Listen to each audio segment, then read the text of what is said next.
Friends, welcome back on my YouTube channel. आज मैं आपको बताऊंगी प्लांट रेस्पिरेशन के बारे में। प्लांट रेस्पिरेशन होता क्या है, इसके बारे में सारी चीजें मैं डिटेल में आपको समझाने वाली हूँ। सो कुछ बच्चे यहाँ पर कंफ्यूज होते हैं कि respiration and breathing both are same. So हम यहाँ पर आपको डिस्कस करके ये बताएंगे कि रेस्पिरेशन एंड ब्रीदिंग दोनों एक दूसरे से कितने डिफरेंट होते हैं, और इसका जो आपका जितना भी कंफ्यूजन है ये सारी चीजें इस वीडियो में दूर कर दूंगी मैं। सबसे पहले हम समझते हैं कि ब्रीदिंग क्या है और दूसरी बात रेस्पिरेशन क्या है, इसके बारे में सबसे पहले समझेंगे। जैसा कि एनसीईआरटी के थ्रू हमने देखा था, ह्यूमन फिजियोलॉजी में जब हम पढ़ते हैं तो उसमें आप लोग ह्यूमन फिजियोलॉजी में पढ़े थे ब्रीदिंग, और बाद में आपको रेस्पिरेशन मिला था। तो सबसे पहले ये समझेंगे कि ब्रीदिंग क्या होता है। ठीक है, जैसा कि हम ऑक्सीजन क्या करते हैं, इनटेक करते हैं, और नॉस्ट्रिल के थ्रू, जैसे कि हमारे जो नोज होते हैं, नोज में जो होल्स पाए जाते हैं जिसको हम नॉस्ट्रिल कहते हैं, नॉस्ट्रिल के थ्रू हम क्या करते हैं, इन्वायरमेंट से, एटमॉस्फेयर से ऑक्सीजन को इनटेक करते हैं, और ये ऑक्सीजन हमारे लंग्स में जाकर फिल हो जाता है। और जैसे ही ऑक्सीजन फिल होता है फिर आगे की ट्रांसपोर्टेशन दिखाई जाती है, और उसके बाद हमारे लंग्स में जो भी CO2 प्रेजेंट रहता है वो क्या हो जाएगा, रिलीज हो जाता है एनवायरमेंट में। तो इसे हम क्या कहेंगे, रिलीज ऑफ कार्बन डाइऑक्साइड। तो मतलब क्या है कि जैसे आपको स्ट्रक्चर से थोड़ा सा मैं बता दे रही हूँ कि ब्रीदिंग क्या है।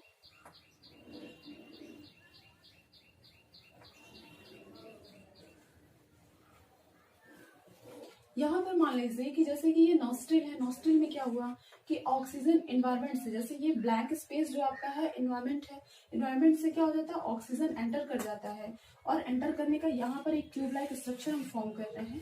ठीक, और यहाँ पर आपका लंग्स। ठीक है, लंग्स में होगा क्या, यहाँ पर ये आगे की प्रोसेसिंग हो जाती है, ऑक्सीजन एंटर करके ऐसे आता है और लंग्स में आकर ऐसे फिल हो जाता है, और लंग्स में जो भी CO2 प्रेजेंट रहेंगे ये CO2 क्या हो जाता है, उसी ट्रैक के थ्रू इस नॉस्ट्रिल से बाहर निकल जाता है। तो इस प्रोसेस को हम कहते हैं ब्रीदिंग। मतलब क्या है कि ब्रीदिंग मीन्स क्या हो गया, oxygen and release of CO2, ये आपका हो जाता है ब्रीदिंग। ब्रीदिंग प्रोसेस में हम करेंगे क्या, ऑक्सीजन को हम लेंगे और CO2 को रिलीज करेंगे, दिस इज द ब्रीदिंग। उसके बाद नेक्स्ट स्टेप में आपका आता है रेस्पिरेशन के। अगर वे में हम देखें तो ये जो आपका ऑक्सीजन जो अंदर आता है, यानी कि लंग्स में हमारे फील होता है, तो इसके कांटेक्ट में ब्लड वेसल्स पाए जाते हैं। ऐसे आपके ब्लड वेसल्स पाए जाते हैं, और ये ब्लड वेसल से ऑक्सीजन और CO2 का ट्रांसपोर्टेशन, या हम कह सकते हैं गैसेस एक्सचेंज होता है। जैसे कि मान लीजिए ब्लड वेसल्स में CO2 भी पाए जाते हैं बहुत अमाउंट्स में, तो ये CO2 यहाँ पर चले जाएंगे और ऑक्सीजन क्या हो जाता है, यहाँ एंटर कर जाता है ब्लड वेसल्स में। तो यहाँ जो गैसेस एक्सचेंज हो रहा है लंग्स और ब्लड वेसल्स के बीच में, इसको हम बोलते हैं एक्सटर्नल रेस्पिरेशन। इसे बोलेंगे एक्सटर्नल रेस्पिरेशन। फिर आगे चल के यही ब्लड वेसल्स अगर है, मान लीजिए कि आगे अगर मूव कर रहा है, ये ब्लड वेसल्स बहुत सारे होंगे, मूव करता है, और इसमें क्या है, ऑक्सीजन फिल है, और ये ऑक्सीजन क्या होता है, एक नया सेल्स में, यानी कि जो एनिमल्स है, एनिमल्स के डिफरेंट टाइप के सेल्स होते हैं, तो इसमें क्या होगा, ये ऑक्सीजन क्या हो जाता है, इस सेल्स में आ जाता है, और सेल्स में जो भी CO2 प्रेजेंट रहते हैं, ये CO2 गैसेस एक्सचेंज के थ्रू इस ब्लड वेसल्स में आ जाते हैं। तो इन सबको कहते हैं, यानी कि सेल्स और ब्लड वेसल्स के बीच में जो गैसेस एक्सचेंज होता है, इसे हम कहेंगे इंटरनल रेस्पिरेशन।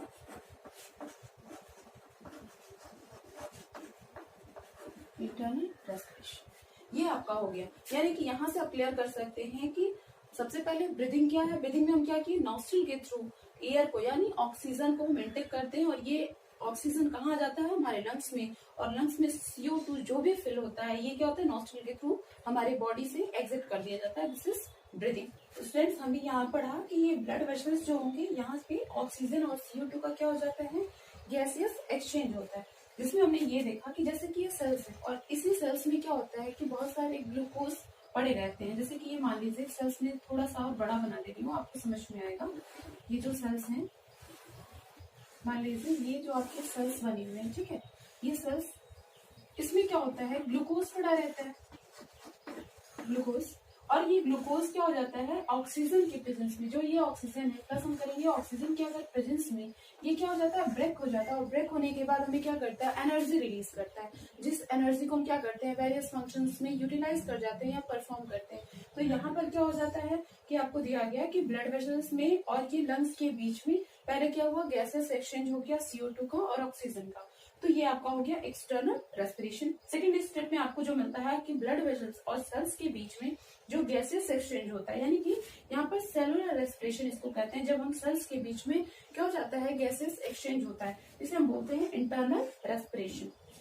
यहाँ पर क्या होता है कि जो सेल्स होते हैं, सेल्स में क्या हुआ, ग्लूकोज प्रेजेंट रहता है और ये ग्लूकोज ऑक्सीजन के प्रेजेंस में क्या करेगा, ब्रेक करके एटीपी का फॉर्मेशन करता है और ATP is a type of energy, और साथ ही साथ कुछ वेस्ट मटेरियल भी फॉर्म करता है। वेस्ट मटेरियल के फॉर्म में जैसे कि हम कह सकते हैं कि ये CO2 भी रिलीज करता है और साथ ही साथ वाटर की मॉलिक्यूल्स भी रिलीज करता है, ऐसे करके कुछ वेस्ट प्रोडक्ट को रिलीज करता है। और ये प्रोसेस अगर सेल में होता है तो इसे हम कहते हैं सेलुलर रेस्पिरेशन।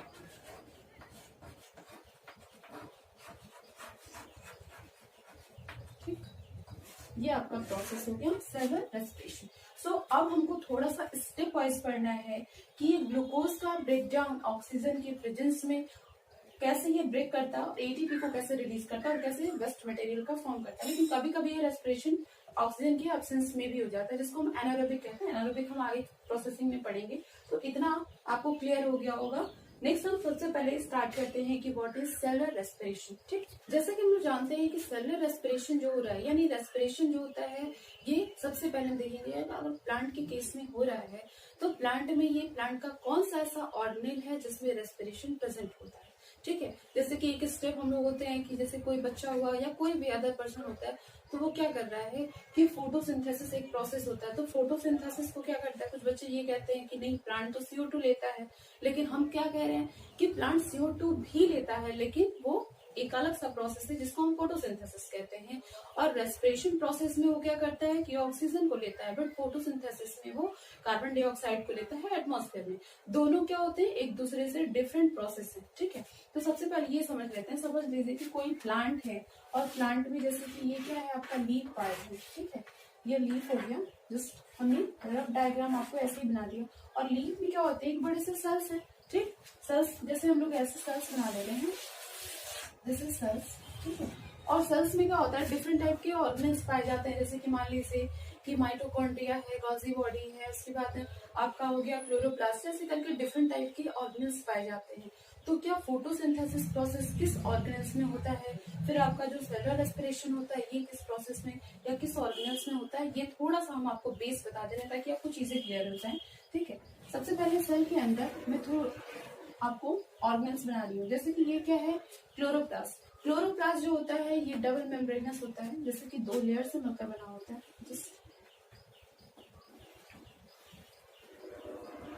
ये आपका है क्लोरोप्लास्ट। और क्लोरोप्लास्ट में 2 अलग सेपरेट टाइप के अलग स्ट्रक्चर्स पाए जाते हैं। जैसे एक स्ट्रक्चर आपको मिलेगा, दिस इज ऐसे क्वाइंस लाइक स्ट्रक्चर जो स्टैक फॉर्म करते हैं, यानी कि ऐसे क्वाइंस के ऊपर आप क्वाइंस जब रखते हो तो ये स्टैक फॉर्म करते हैं और इसी को हम कहते हैं ग्रेना,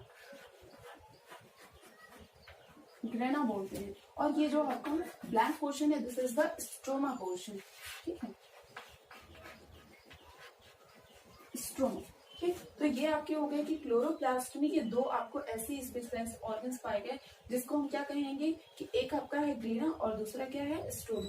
सो फोटोसिंथेसिस प्रोसेस जो होता है इसमें क्या होते हैं, 2 रिएक्शंस हो जाते हैं। First one is light reaction and second होता है डार्क रिएक्शन। लाइट रिएक्शन में क्या होता है, तो डायरेक्टली हम कह सकते हैं कि in light reaction plant traps light energy to convert chemical energy, and the chemical energy is stored as a form of glucose, starch। इस फॉर्म में क्या हो जाता है, स्टोर हो जाता है। तो सबसे पहले क्या हो, मान लीजिए यहाँ पर अगर सन प्रेजेंट है तो यहाँ सन क्या करता है, यहाँ पर लाइट को रिलीज करेगा और ये लाइट क्या होता है, प्लांट के सेल्स पर पड़ता है। और प्लांट जो होता है, प्लांट में एक सेल्स पाए गए जिसको हमने क्या कहा, क्लोरोप्लास्ट। क्लोरोप्लास्ट, और ये क्लोरोप्लास्ट में क्या हो जाता है, ग्रेना पाए जाते हैं, स्ट्रोमा। तो ये ग्रेनम के जो सेल्स हैं ये क्या करते हैं, लाइट को ट्रैप करते हैं और ट्रैप करने के बाद हमें एक नया प्रोडक्ट फॉर्म करते हैं और ये नया प्रोडक्ट बनता है, दिस इज ATP और प्लस NADPH2।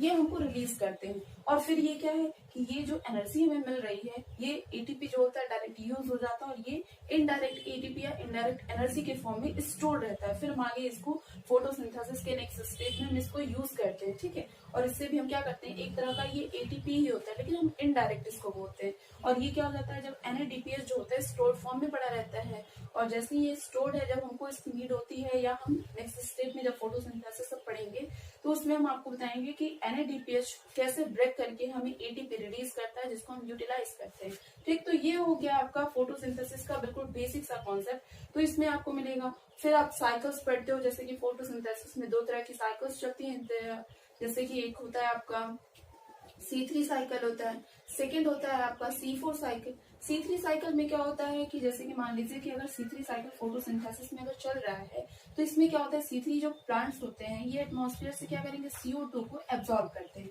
और एब्जॉर्ब करने के बाद कुछ क्या होते हैं, ऑक्सीजन को रिलीज कर देते हैं, ये वेस्ट मटेरियल के फॉर्म में। तो इसीलिए हम कहा जाता है कि जो फोटोसिंथेसिस प्रोसेस होता है इसमें हम CO2 को क्या करते हैं, यूज करते हैं, यानी कि CO2 को प्लांट क्या करता है, लेता है और ऑक्सीजन गैस को रिलीज करता है। तो ये हो गया आपका फोटोसिंथेसिस का प्रोसेस, जिसमें क्या हो गया कि CO2 को प्लांट क्या करेगा, एब्जॉर्ब करेगा और ऑक्सीजन को रिलीज करेगा। This is the photosynthesis. अब थोड़ा सा पढ़ लेते हैं कि सेलुलर रेस्पिरेशन में हमने क्या बताया आपको कि प्लांट हो या एनिमल हो ये दोनों में सेम होगा सेलुलर रेस्पिरेशन। जो अभी थोड़ा देर पहले हमने आपको बताया था कि जो ब्लड वेसल से सेल्स में आ रहा है ग्लूकोज, और ग्लूकोज में जो आपका प्रेजेंट रहता है सेल में, और ऑक्सीजन के प्रेजेंस में ये क्या जो हो जाता है, ब्रेक हो जाता है। किस फॉर्म में, जैसे एटीपी आपको रिलीज हो रहा है, उसके बाद आपको कुछ वेस्ट मटेरियल फॉर्म हो रहे हैं जैसे कि कार्बन डाइऑक्साइड है, वाटर है, ये सब क्या हो रहा है, वेस्ट मटेरियल के फॉर्म में भी निकल रहा है आपको। तो ये हो जाता है, प्लांट के केस में भी होगा वैसे ही, और आपको एनिमल के केस में थोड़ा सा समझते हैं कि सेलुलर रेस्पिरेशन होता कहाँ है,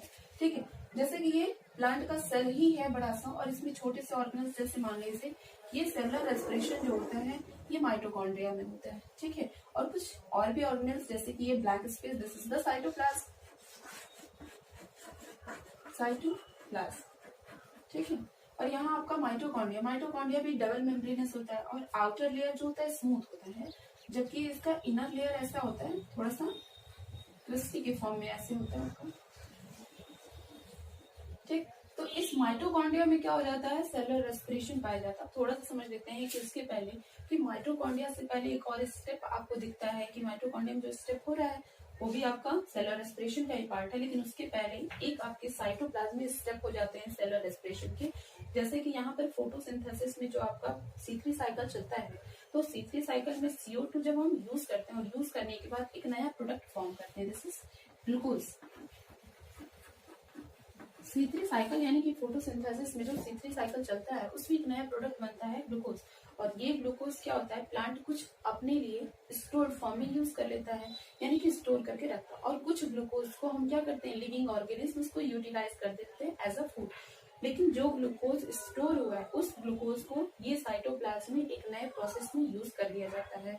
और कैसे ग्लूकोज ब्रेक हो जाता है ये हमको पढ़ना है सेलुलर रेस्पिरेशन में। तो सबसे पहले होगा ये ग्लूकोज जो होता है ये यहाँ पर आएगा, जैसे कि देख लीजिए साइटोप्लाज्म में क्या होगा, ग्लूकोज जो होता है ये ब्रेक कर जाता है, यानी कि डायरेक्टली हम कह सकते हैं कि ऑक्सीडेशन हो जाता है ग्लूकोज का, यानी कि धीरे धीरे ग्लूकोज क्या होता है, बर्न होता है, जलता है, ऑक्सीडेशन होता है। और ये ग्लूकोज जो होता है ये ब्रेक करके किस में चेंज हो जाता है, पायरुविक एसिड में, पायरुविक एसिड, ठीक है, ऐसे आपको मिलता है। तो डायरेक्टली कह सकते हैं कि ये जो प्रोसेस आपको मिल रहा है कि साइटोप्लाज्म में ये हो रहा है कि एक ग्लूकोज जो दिख रहा है आपको ये किसमें ब्रेक हो जा रहा है, किसमें ऑक्सीडाइज हो जा रहा है, पायरुविक एसिड में। और इसी प्रोसेस को हम क्या देते हैं, ग्लाइकोलिसिस, ठीक है, ग्लाइकोलिसिस है। तो इसमें आपका जब ग्लूकोज से पायरुविक एसिड बनता है तो इसमें आपको एटीपी भी रिलीज होता है, यानी एनर्जी का फॉर्मेशन भी हो रहा है, और साथ ही साथ आपको इनडायरेक्ट एटीपी मिलता है। इनडायरेक्ट क्या है, NADPH, ठीक है। इस तरह करके क्या हो रहा है कि ग्लूकोज से जब पायरुविक एसिड ऑक्सीडाइज होता है तो हमें एनर्जी भी रिलीज होती है, एटीपी और NADPH। फिर हम पायरुविक एसिड का ब्रेक डाउन करते हैं, ये क्या हो जाता है सिंपलर फॉर्म में। डायरेक्टली हम कहेंगे कि रेस्पिरेशन में क्या हो गया कि एक मैक्रो मॉलिक्यूल क्या हो जाता है, ब्रेक कर जाता है या ऑक्सीडाइज हो जाता है बिल्कुल सिंपलेस्ट फॉर्म में, यानी ग्लूकोज से क्या हो जाता है पायरुविक एसिड, फिर पायरुविक एसिड से आपको फिर और भी सिंपल फॉर्म में ये ब्रेक होगा या ऑक्सीडाइज होगा, ऐसे करके ये चीजें आपको ब्रेक होती दिखाई देंगी। फिर आपका दिया गया है कि ये पायरुविक एसिड जो होता है ब्रेक करेगा तो एक नया प्रोडक्ट बनाएगा। जैसे कि आपको मान लीजिए कि ये रेस्पिरेशन जो पढ़ना है आपको 3 स्टेप्स में जनरली होता है, जो एरोबिक रेस्पिरेशन होता है जनरली 3 स्टेप्स में आपको पढ़ना होता है। तो फर्स्ट आपको जो पढ़ना है दिस इज द, मान लीजिए कि ग्लाइकोलिसिस, सेकंड जो आपका होता है this is the formation of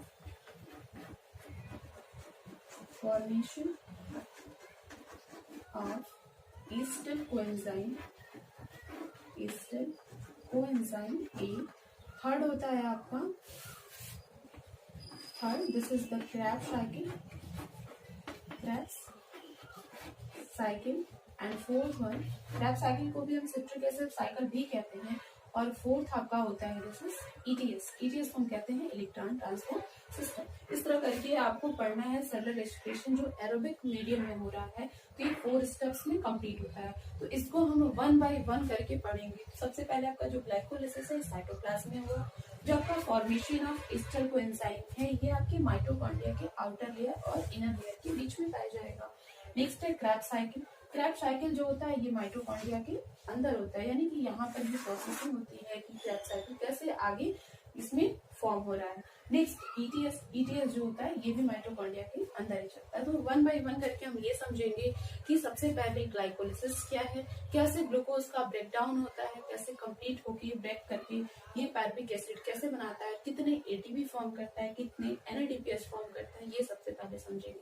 तो सबसे पहले हम डिस्कस करेंगे ग्लाइकोलिसिस के बारे में। व्हाट इज ग्लाइकोलिसिस, क्या होता है ग्लाइकोलिसिस, इसके बारे में समझते हैं। ठीक है, सबसे पहले देखते हैं कि ग्लाइकोलिसिस है क्या।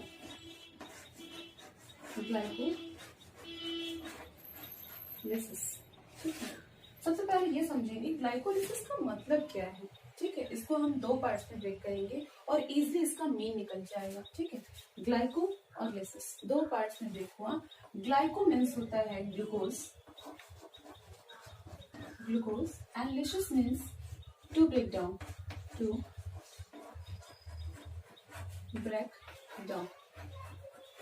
यहीं पर क्लियर हो गया आपका कि ग्लाइकोलिसिस एक ऐसा प्रोसीजर होता है जिसमें ग्लूकोज का क्या हो जाता है ब्रेक डाउन होता है और क्या क्या बनता है ये चीजें अभी आपको नहीं पढ़नी। बस इतना क्या है कि ग्लाइकोलिसिस क्या हो गया कि ग्लूकोज का ब्रेक डाउन, बस इतना समझना है। अब हम ये पढ़ेंगे कि ग्लाइकोलिसिस जो होता है इसमें ग्लूकोज का ब्रेक डाउन कैसे होता है, कितने स्टेप में होता है, आखिर ये ब्रेक करता है तो क्या बनाता है, ये सब चीजें समझनी है। सबसे पहले आपको मिला के ग्लाइकोलिसिस मीन्स ग्लूकोज का ब्रेकडाउन। सेकेंड स्टेप में अगर आपको पढ़ना है जैसे occurs in cytoplasm, यानी कि ग्लाइकोलिसिस जो प्रोसेस होता है ये प्लांट का जो सेल है और सेल में जो स्पेस होता है स्पेस को ही हम कहते हैं साइटोप्लाज्म, और ये साइटोप्लाज्म में ये प्रोसेस होता है यानी कि ग्लाइकोलिसिस प्रोसेस होता है। सेकंड, नेक्स्ट अगर टर्म देखा जाए तो glycolysis completes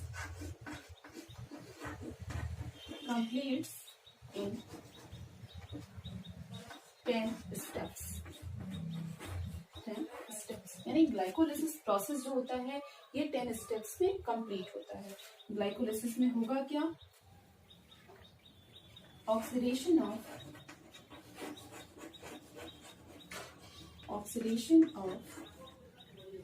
glucose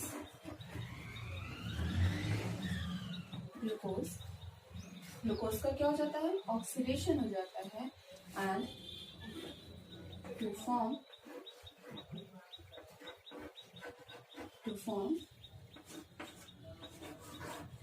pyruvic acid.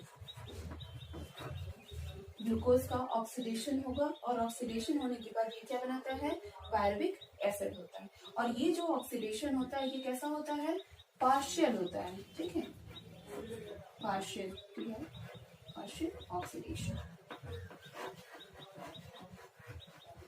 यानी कि हम कह सकते हैं कि अभी ये कंप्लीटली ऑक्सीडेशन नहीं होगा, क्योंकि कंप्लीटली ऑक्सीडेशन के लिए हमने ये बताया कि एरोबिक रेस्पिरेशन में टोटल स्टेप्स कितने होते हैं, 4। जैसे कि glycolysis is the first process, ठीक है, और फर्स्ट प्रोसेस में सिर्फ और सिर्फ ग्लूकोज का ब्रेकडाउन हो जाता है पायरुविक एसिड में, और यहाँ पर जो ऑक्सीडेशन होता है दैट इज पार्शियल ऑक्सीडेशन, यानी कि कुछ होता है। मतलब क्या है कि देखिए स्टेप में आपको देखना क्या है कि एक ग्लूकोज का मॉलिक्यूल है, और डायरेक्टली हम फॉर्मूला से देख लेंगे। फॉर्मूला क्या होता है आपका, C6H12O6, ऑक्सीजन का प्रेजेंस, ठीक है, यहाँ पर होगा, और इसके बाद हमको क्या मिलेगा, यहाँ पर आपका CO2 प्लस वाटर, और प्लस हमको मिलता है एटीपी के फॉर्म में एनर्जी। ये आपका एक एरोबिक रेस्पिरेशन है, ठीक है, ये एरोबिक रेस्पिरेशन में हमको ये रिएक्शन मिलता है। लेकिन हम ग्लाइकोलिसिस की बात कर रहे हैं, तो ग्लाइकोलिसिस में क्या होता है कि वन मॉलिक्यूल ग्लूकोज ये ब्रेक कर जाता है 2 मॉलिक्यूल पायरुविक एसिड, ठीक है। ये आपको कंप्लीटली पढ़ना है।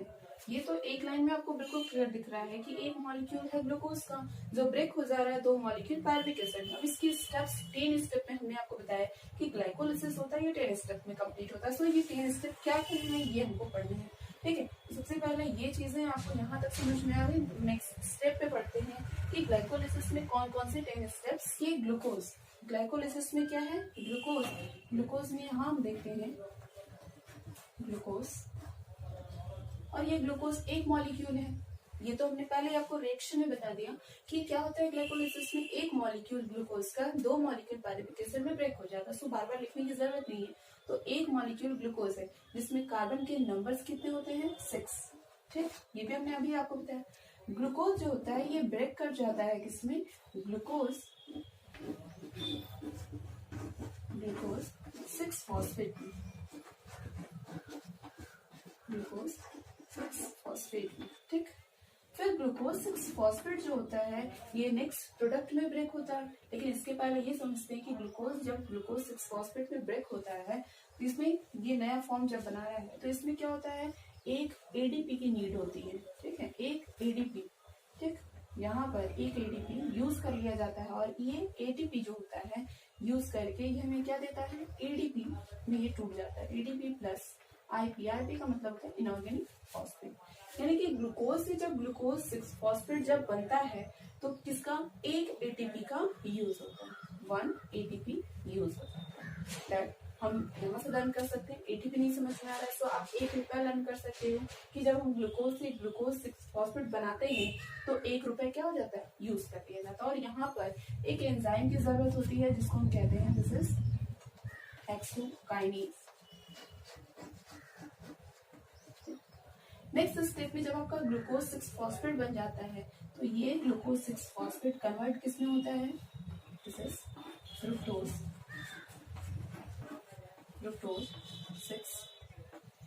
6-फॉस्फेट, फ्रुक्टोज 6-फॉस्फेट, ठीक। फ्रुक्टोज 6-फॉस्फेट से ये किसमें कन्वर्ट होगा, फ्रुक्टोज 1,6 डाई लिखो या बाई लिखो, दोनों हो सकता है, डाई फॉस्फेट। फॉस्फेट को हम पी से डिनोट कर रहे हैं, ठीक है। नेक्स्ट आपका है कि जब फ्रुक्टोज 6 डाई फॉस्फेट जो होता है ये कन्वर्ट हो जाता है 3-फॉस्फो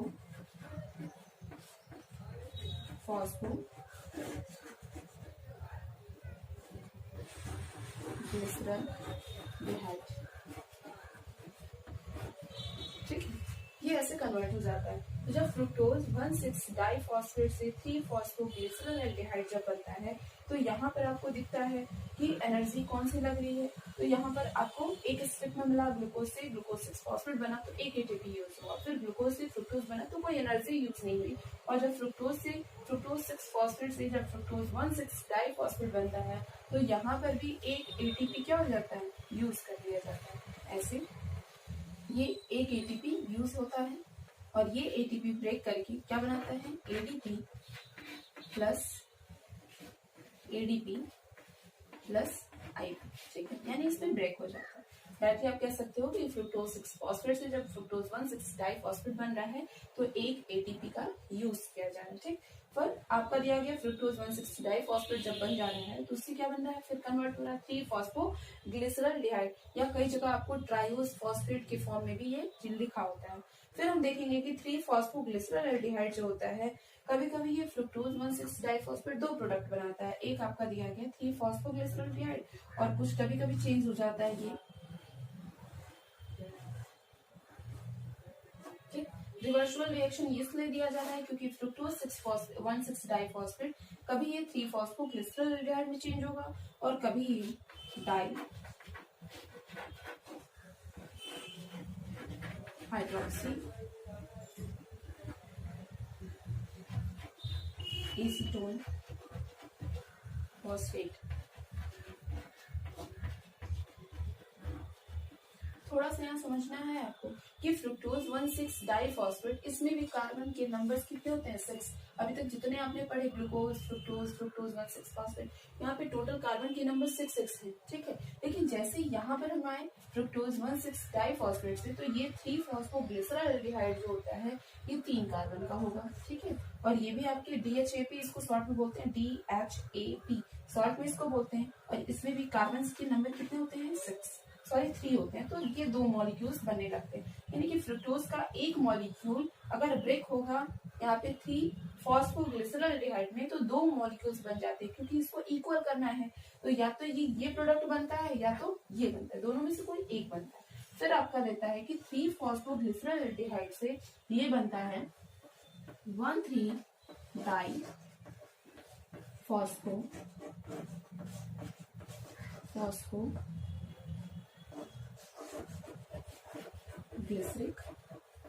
एसिड। ठीक है, शॉर्ट में हम इसको क्या कर सकते हैं, 1,3-डाई PGA। ठीक, फिर आपका नेक्स्ट में आपका आएगा, और नेक्स्ट में आने से पहले थोड़ा सा यहाँ समझते हैं कि यहाँ पर 3-फॉस्फोग्लिसरॉल्डिहाइड से जब 1,3-डाई फॉस्फोग्लिसरिक एसिड बनता है, तो यहाँ पर आपको बहुत सारी एनर्जी रिलीज होती है, लगानी नहीं पड़ती, रिलीज होती है। सो रिलीज होने के लिए थोड़ा सा आपको अलग बता रहे हैं यहाँ पर ये चीजें जो डिफ्रेंशिएट कर रहा है। तो यहाँ पर 2 मॉलिक्यूल्स क्या बनते हैं आपके, NADH2, ये रिलीज हो जाते हैं। ठीक है, इस रिएक्शन में रिलीज होते हैं। फिर आपको पढ़ना है कि 1,3-डाइफॉस्फोग्लिसरिक एसिड जो हो रहा है, इससे क्या बनेगा, 3-फॉस्फोग्लिसरिक एसिड। ठीक, ये 3-फॉस्फो, यानी आप डायरेक्टली कह सकते हो 1,3-डाई PGA, फिर 3 PGA। नेक्स्ट स्टेप में देखते हैं कि नेक्स्ट स्टेप में आपका क्या बन रहा है, 3 PGA यहाँ बना, फिर आपका 3 PGA के बाद ऊपर जब आप आओगे तो यहाँ पर आपको मिलेगा 3 PGA के बाद 2 PGA। 2 PGA का मतलब 2-फॉस्फोग्लिसरिक एसिड, 2-फॉस्फोग्लिसरिक। ठीक है, नेक्स्ट स्टेप में आपका आएगा 2-फॉस्फोग्लिसरिक एसिड के बाद हम पढ़ेंगे 2-फॉस्फोइनॉल पायरुवेट। ठीक है, और फिर नेक्स्ट स्टेप में आपको मिलेगा आपका 2-पायरुविक एसिड।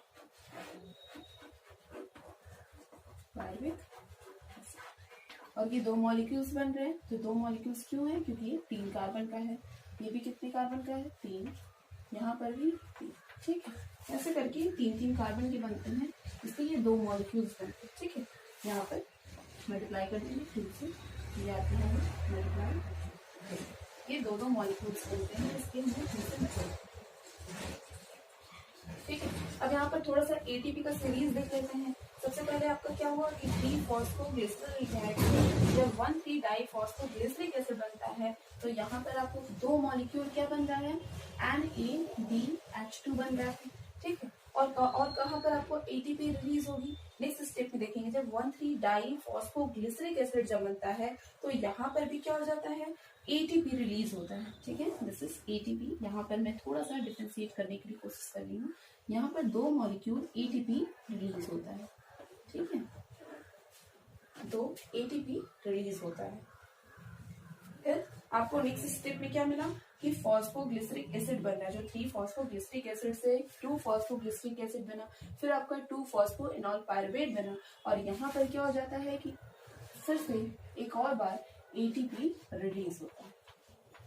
ठीक है, 2 एटीपी अगेन रिलीज होता है, यानी कि एडीपी जो पड़ा हुआ है वो किस फॉर्म में हमें मिल जाता है, एटीपी। तो इस तरह करके आपको ग्लाइकोलिसिस प्रोसेस दिखाया जाता है कि ग्लूकोज जो होता है ये टोटल 10 स्टेप्स में कंप्लीट होता है। फर्स्ट आपका दिया गया, एक बार मैं समराइज कर दे रही हूँ कि ग्लूकोज से क्या बन रहा है, ग्लूकोज 6 फॉस्फेट, यहाँ पर 1 एटीपी यूज किया जा रहा है, यानी कि 1 रुपए की खर्च हो रही है। फिर यहाँ पर क्या है कि ग्लूकोज 6 फॉस्फेट से फ्रुक्टोज 6 फॉस्फेट बनता है, जिसमें 1 एटीपी अगेन आपका यूज किया जा रहा है। फिर नेक्स्ट कि ग्लूकोज फ्रुक्टोज 1,6 डाई फॉस्फेट जब बन रहा है, और इससे क्या हो जाता है 3 फॉस्फोग्लिसरल एल्डिहाइड में ये जब कन्वर्ट हो जाता है, या तो रिवर्सल प्रोसेस है, तो फ्रुक्टोज 1,6 डाई फॉस्फेट कभी कभी क्या हो जाता है डीएचएपी यानी डाई हाइड्रोक्सी एसीटोन फॉस्फेट में भी ब्रेक हो जाता है। नेक्स्ट स्टेप में पढ़ेंगे कि 3 फॉस्फोग्लिसरल एल्डिहाइड जो होता है ये कन्वर्ट हो जाता है 1,3 डाई फॉस्फोग्लिसरिक एसिड में, और इन दोनों के बीच में जब ये चेंजिंग हो रही है तो यहाँ पर क्या होता है 2 मॉलिक्यूल NADPH2 रिलीज होते हैं, और ये एक तरह का क्या है, इनडायरेक्ट एटीपी होता है। नेक्स्ट आपका दिया गया है कि 1,3 डाई फॉस्फोग्लिसरिक एसिड जो होता है जब ये कन्वर्ट होता है 3 फॉस्फोग्लिसरिक एसिड में, तो यहाँ पर 2 मॉलिक्यूल एटीपी अगेन फॉर्म होता है, रिलीज होता है। ठीक, फिर नेक्स्ट स्टेप में आपका आएगा कि 3 फॉस्फोग्लिसरल एल्डिहाइड किसमें कन्वर्ट हो जाता है, 2 फॉस्फोग्लिसरिक एसिड में। ठीक, और नेक्स्ट 2 फॉस्फोइनॉल पायरुवेट में कन्वर्ट होगा, और लास्ट स्टेप आपका बनता है कि फॉस्फोइनॉल पायरुवेट जो होता है ये पायरुविक एसिड में कन्वर्ट हो जाता है। तो ये आपके टोटल 10 स्टेप्स हो गए ग्लाइकोलिसिस के। अब थोड़ा सा काउंट कर लेते हैं कि कितने एटीपी यूज किए जा रहे हैं, कितने एटीपी का लॉस हो रहा है, कितनी इनडायरेक्ट एटीपी मिल रहा है, यानी कि ग्लाइकोलिसिस प्रोसेस जब हम कर रहे हैं तो आखिर एनर्जी हमें कितनी मिल रही है। ठीक है, यहाँ पर आप देख सकते हैं कि फर्स्ट स्टेप में हम यहाँ देखते हैं कि 1 एटीपी यहाँ है और 1 एटीपी यहाँ था आपका भी। ठीक है, तो ये 2 एटीपी हमारा क्या हो जाता है, यूज किया जाता है, 2 एटीपी यूज किया जाता है, यानी लॉस होता है इस ग्लाइकोलिसिस प्रोसेस में। फिर आपको यहाँ दिया जाता है 2 NADH2, तो यहाँ पर आपके 2 NADH2 और 1 NADH2 बराबर होता है 3 ATP। अगर 1 NADH2 इक्वल्स टू देखते हैं तो 3 ATP हो जाते हैं, 3 ATP। तो यहाँ 2 है तो 2 से मल्टीप्लाई अगर करते हैं तो आपके टोटल कितने हो जाएंगे, 6 ATP हो जाएंगे यहाँ पर। यह आपको प्रश्न। फिर आपको नेक्स्ट स्टेप में जो मैंने यहाँ अभी बताया था तो वहां पर आपको टोटल यहाँ पे 2 ATP थे, और फिर आपको जब फॉस्फोइनॉल पायरुवेट से आपने पायरुविक एसिड में कन्वर्जन देखा था तो वहाँ पे 2 ATP आपको रिलीज हो रहे थे। टोटल 2 + 2 4 ATP आपको मिल रहे थे, 4 ATP। तो इस तरह करके ग्लाइकोलिसिस प्रोसेस में क्या हो रहा है, 2 ATP आपका यूज हो रहा है। ठीक है, और ये आपको जो मिल रहा है NADPH2 और ATP ये आपको ऑब्टेन किया जा रहा है, यानी पाया जा रहा है। तो टोटल आप कह सकते हो कि ग्लाइकोलिसिस प्रोसेस में हम टोटल ATP कितना पाते हैं। यहाँ पर आपको रिजल्ट अगर देखा जाए टोटल ATP, तो टोटल ATP आपसे पूछता है, दिस इज 10, 6 and 4, टोटल 10। अगर आपसे पूछा जाए this is net ATP in the glycolysis process, तो नेट का मतलब क्या होता है, फाइनल माइनस इनिशियल। तो टोटल आपका कितना है 10 और माइनस कर देंगे 2 जो यूज हुआ है, तो आपके आंसर आ जाएंगे 8। फिर आपका नेक्स्ट क्वेश्चन पूछता है कि ग्लाइकोलिसिस प्रोसेस में डायरेक्ट ATP कितने हैं और इनडायरेक्ट। डायरेक्ट का मतलब जो ATP के फॉर्म में मिल रहा है, इनडायरेक्ट का मतलब ये होता है कि जो हमें किसी और के फॉर्म में मिलता है और दूसरे प्रोसेस के दौरान ये ब्रेक करके हमें ATP रिलीज करता है। ठीक है, तो यहाँ पर हम देखेंगे अगर आपका डायरेक्ट पूछता है डायरेक्ट ATP, तो डायरेक्ट आपका हो जाएगा 4। ये 4 ATP हमें ग्लाइकोलिसिस प्रोसेस में मिलता है। इनडायरेक्ट की अगर बात करें इनडायरेक्ट एटीपी, तो आपके इनडायरेक्ट जो होते हैं वो 6 होते हैं, जो हमें NADH2 से मिल रहा है। तो इस तरह करके आपको ग्लाइकोलिसिस प्रोसेस में ऐसे करके एटीपी आपसे पूछा जाता है, तो डायरेक्टली आपका नेट एटीपी पूछा जाएगा कि नेट होगा कितना, तो 8 हो जाता है, क्योंकि 2 एटीपी हमारे क्या हो जाते हैं, इस स्टेप में यूज कर लिए जाते हैं। तो इस तरह करके ये ग्लाइकोलिसिस आपका प्रोसेस कंप्लीट होता है। और एक स्टेप आपका और हो जाता है कि ग्लाइकोलिसिस प्रोसेस जो होता है इसको हम एक और नाम से जानते हैं, जैसे हम डायरेक्टली कह सकते हैं कि glycolysis is also known as EMP pathway on the basis of 3 scientist. First one is E means होता है कि एम्बेडेन, एक साइंटिस्ट का नाम है। सेकेंड आपका M है, तो M का मतलब होता है मेयरहाफ, और P मीन्स होता है पैरेंट्स। ये 3 साइंटिस्ट के बेस पर, ठीक है, ग्लाइकोलिसिस का नाम EMP पाथवे भी रखा गया है, जो साइटोप्लाज्म में पाया जाता है। तो इस तरह करके ग्लाइकोलिसिस आपका कंप्लीट हो।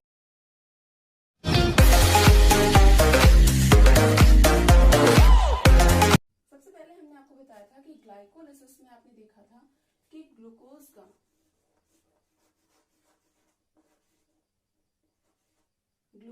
यानी कि 1 मॉलिक्यूल ग्लूकोज जो है ये ब्रेक किया था 2 मॉलिक्यूल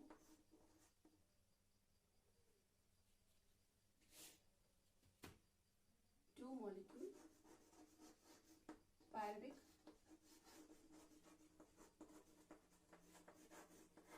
एसिड में। ये बताया था हमने। ग्लूकोज में जो कार्बन के नंबर थे वो 6 थे, पायरुविक एसिड में जो कार्बन के नंबर दैट इज 3। यहाँ तक हम बताए थे। और इस प्रोसेस को हम क्या कहते हैं, ग्लाइकोलिसिस। ये आपका था ग्लाइकोलिसिस। आज हम पढ़ेंगे इसके बाद का प्रोसेस कि पायरुविक एसिड जो होता है ये किस फॉर्म में ब्रेक होता है, क्या क्या प्रोडक्ट फॉर्म करता है। ठीक है, तो यहाँ पर आपका दिया गया है कि ये ग्लाइकोलिसिस जो होता है ये फर्स्ट स्टेप में कंप्लीट हुआ, और ये होता कहाँ है, साइटोप्लाज्म। ये सारी चीजें मैं लास्ट वीडियो में आपको डिटेल में बताई हूँ।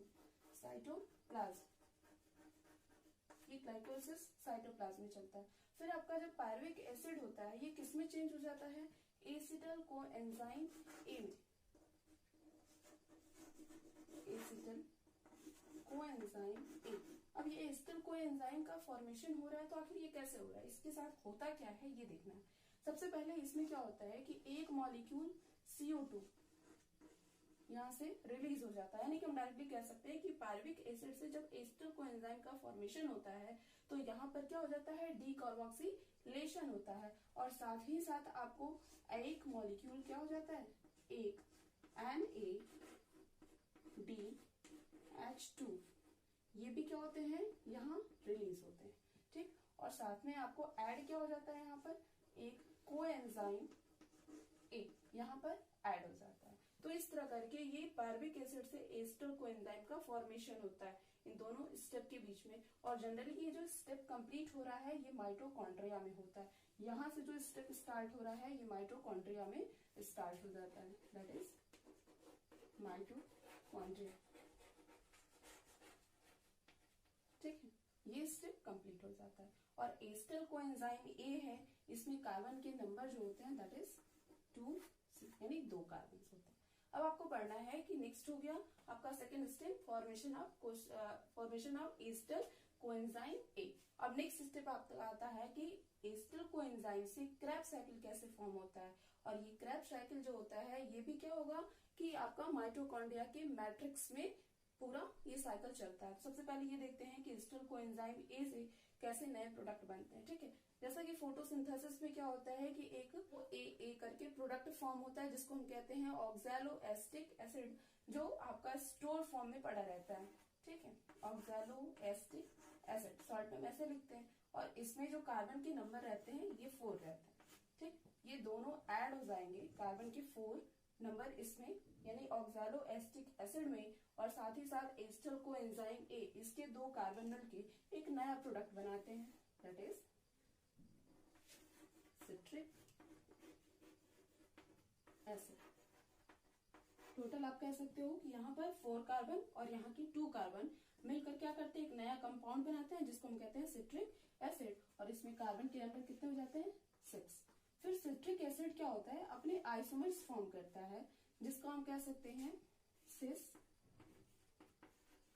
एको, टी आइसोनिक एसिड। ये क्या है, इसके आइसोमर्स है, इसमें भी कार्बन के नंबर जो होते हैं 6 होते हैं। फिर आपको दिया जाएगा सिस एकोटेनिक से होता है आइसो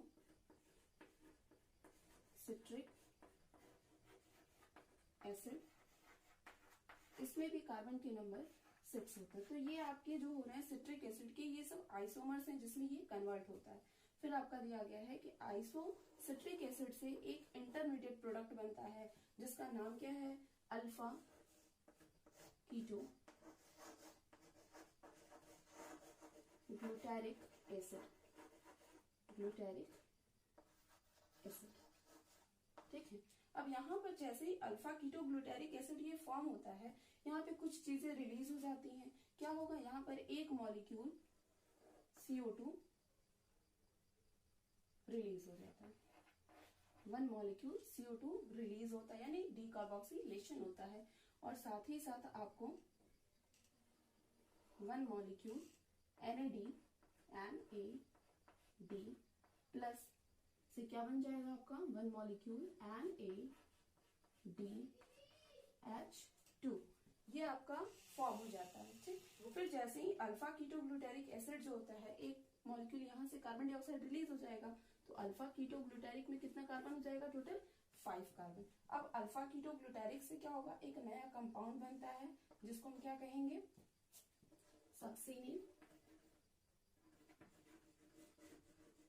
सक्सिनिल कोएंजाइम ए। ठीक है, और जैसे ही अल्फा कीटो ग्लूटारिक एसिड से सक्सिनिल कोएंजाइम ए बनता है, यहाँ पर फर्दर वही चीजें रिलीज होती हैं जैसे आइसोसिट्रिक से क्या होता है, अल्फा कीटो बनता है, तो यहाँ पर भी सेम चीजें रिलीज हो जाती हैं। क्या आपको मिलेगा, यहाँ पर देखिए एक मॉलिक्यूल CO2 रिलीज होगा और एक मॉलिक्यूल क्या होगा, NADH2, ये भी एक मॉलिक्यूल रिलीज हो जाता है। और जैसे ही CO2 एक मॉलिक्यूल यहाँ से अल्फा कीटो ग्लूटारिक एसिड से रिलीज होगा, तो यहाँ पर एक कार्बन के नंबर घट जाएंगे, तो सक्सिनिल कोएंजाइम में कार्बन के नंबर कितने हो जाते हैं, 4। और नेक्स्ट स्टेप में आपको क्या मिलेगा, सक्सिनिल कोएंजाइम से एक आपको नया प्रोडक्ट बनता है, that is succinic acid.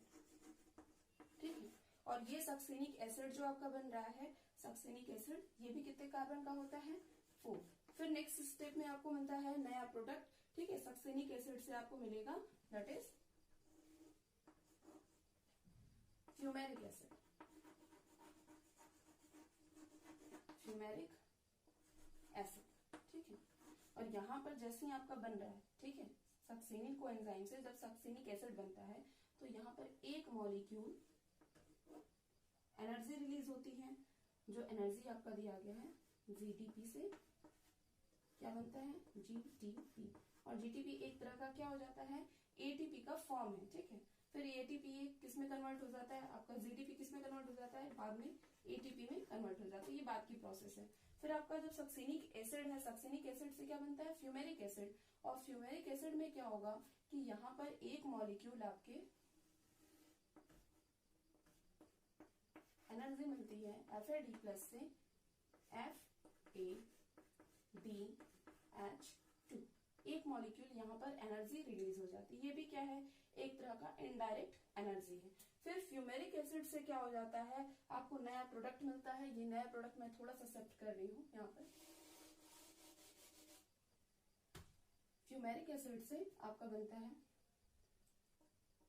That is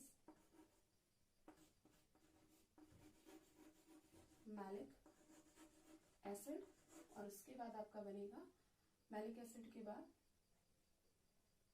oxalo acetic acid. ये जो हमने लास्ट का आपको स्टेप बताया था, और ये आपका ऐसे हो जाएगा।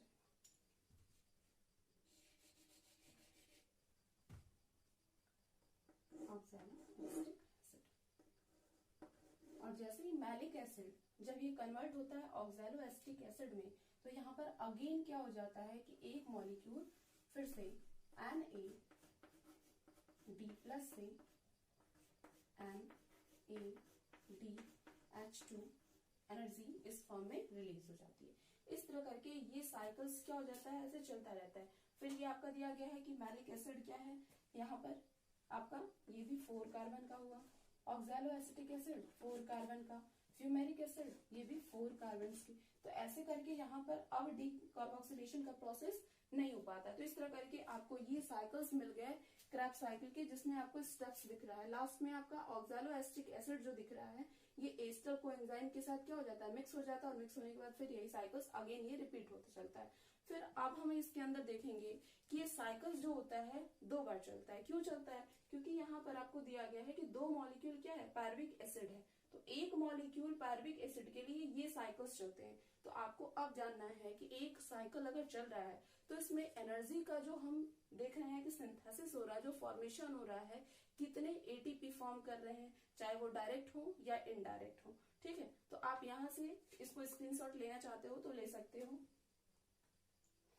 चलिए यहाँ देखिए, अब हम आपको समझा दे रहे हैं कि पूरे क्रैब्स साइकिल में टोटल कितने एटीपी फॉर्म हो रहे हैं, चाहे वो एटीपी आपका डायरेक्ट हो या इनडायरेक्ट हो। इसके बारे में थोड़ा सा समझ लेते हैं।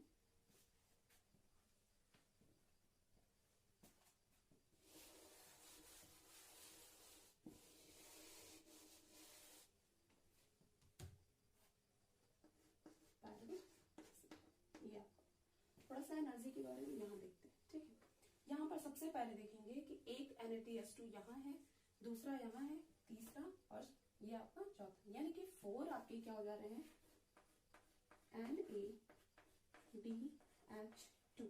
ठीक है, नेक्स्ट आपको मिल रहा है एक क्या है, 1 मॉलिक्यूल FADH2।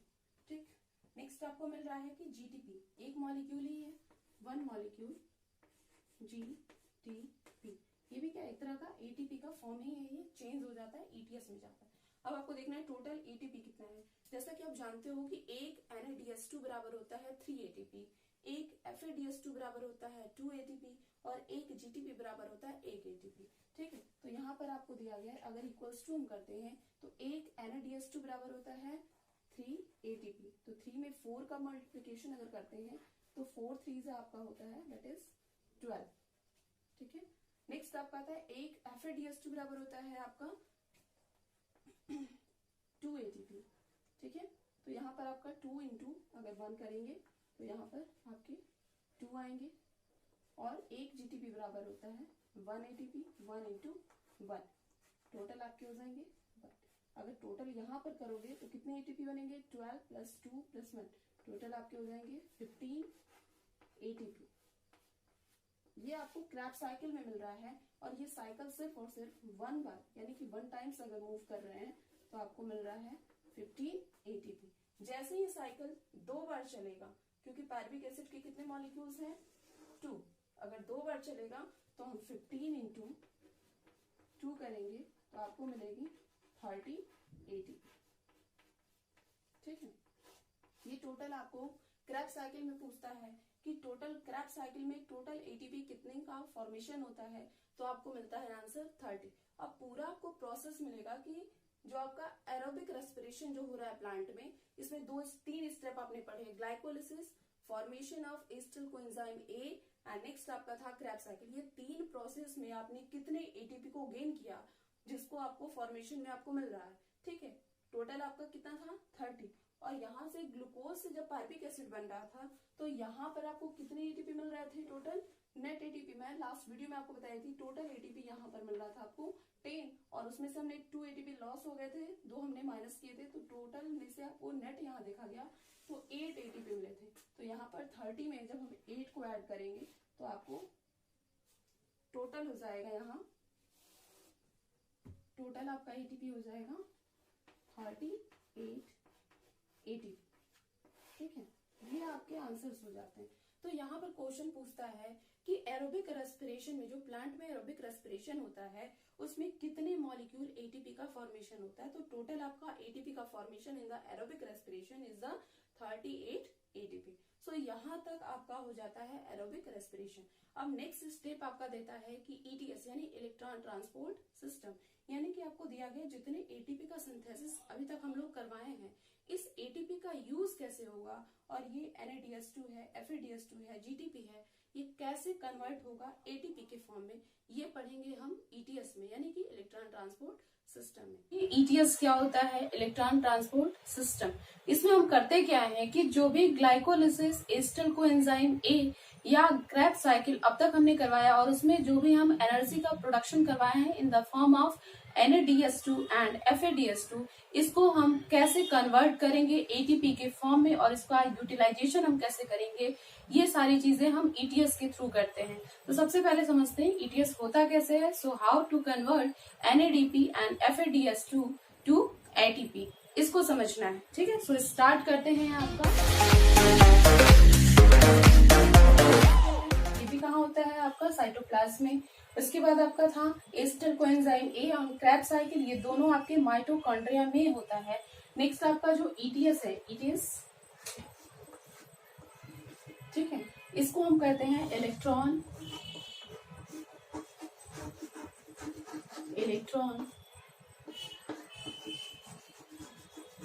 Transport system. ये आपका हो गया। ETS जो होता है ये किसमें होगा?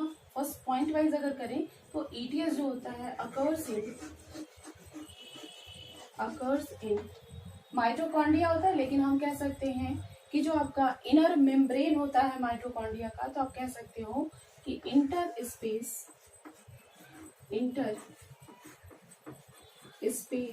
Of mitochondria.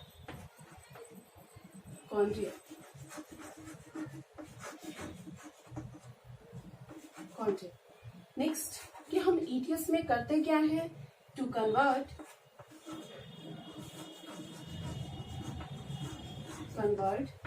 NADH2 and FADH2 to ATP। ठीक, सो यहाँ पर हमने आपको 3 पॉइंट्स बताए कि इलेक्ट्रॉन ट्रांसपोर्ट सिस्टम इसका क्या है? आपका एक्सपेंडेड फॉर्म जो इंटर स्पेस ऑफ माइटोकॉन्ड्रिया में चलता है। इसका यूज क्या है कि जो भी हमने ग्लाइकोलिसिस, क्रैब साइकिल और आपका एस्टर कोएंजाइम का जो हमने स्टेप आपको बताया, उसमें हम लोग क्या पाए थे? NADS2 पाए थे, FADS2 पाए थे। ये क्या इनडायरेक्ट एनर्जी है जो क्या हो जाता है? ATP में कन्वर्ट होता है। ये हम ETS के थ्रू पढ़ेंगे। ठीक है, तो सबसे पहले आपका ETS जो होता है ये कंप्लीट होता है 5 कॉम्प्लेक्सेस में, 5 कॉम्प्लेक्सेस। ठीक, ये चीज है। अब थोड़ा सा आपको समझाना है कि अब हम स्ट्रक्चर बेस पर समझाएंगे। ये आपका बेसिक पॉइंट है कि ETS में हम क्या क्या करते हैं, ये सारी चीजें। अब स्टार्ट करते हैं पूरा साइकिल आपका कैसे चलता है ETS। सबसे पहले हमने आपको बताया कि ETS जो होता है ये माइटोकॉन्ड्रिया के इनर स्पेस में, यानी कि जो इनर मेम्ब्रेन होता है और आउटर मेम्ब्रेन दोनों के बिल्कुल बीच में होता है। ठीक है, तो ये हम थोड़ा सा आपको सेल का ये माइटोकॉन्ड्रिया का स्ट्रक्चर बना रहे हैं, ध्यान से देखना आप लोग। ये क्या है? Outer membrane. और माइटोकॉन्ड्रिया का जो इनर मेम्ब्रेन होता है वो फिंगर लाइक प्रोजेक्शन यानी एम्बेडेड फॉर्म में होता है। जस्ट ऐसा कुछ होता है, ऐसा स्ट्रक्चर फॉर्म में आपको मिलता है जिसको हम लोग क्रिस्टी बोलते हैं। तो यहाँ पर आपका दिया गया दिस इज आउटर मेम्ब्रेन और ये आपका है इनर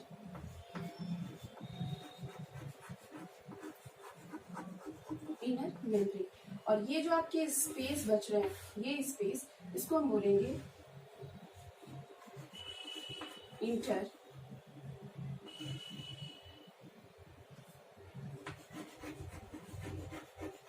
मेम्ब्रेन स्पेस, या हम इसको कह सकते हैं कि इनर माइटोकॉन्ड्रियल स्पेस के भी नाम से इसको जानते हैं। हमने फिर आपको बताया कि यहाँ पर ETS में टोटल 5 कॉम्प्लेक्सेस की नीड होती है। जो ETS कंप्लीट होता है ये 5 कॉम्प्लेक्स में कंप्लीट होता है। ठीक है, इसके लिए हम सबसे पहले एक फॉर्म करेंगे स्ट्रक्चर। ये छोटे छोटे बॉक्सेस के फॉर्म में मैं आपको स्ट्रक्चर बना रही हूँ। ये है कॉम्प्लेक्स, सबसे फर्स्ट आपका कॉम्प्लेक्स, सेकेंड आपका हम करते हैं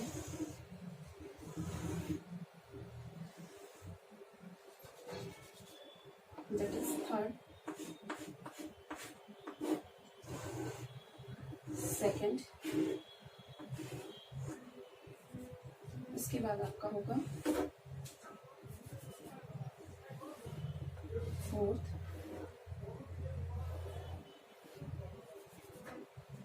और लास्ट आपका आ जाता है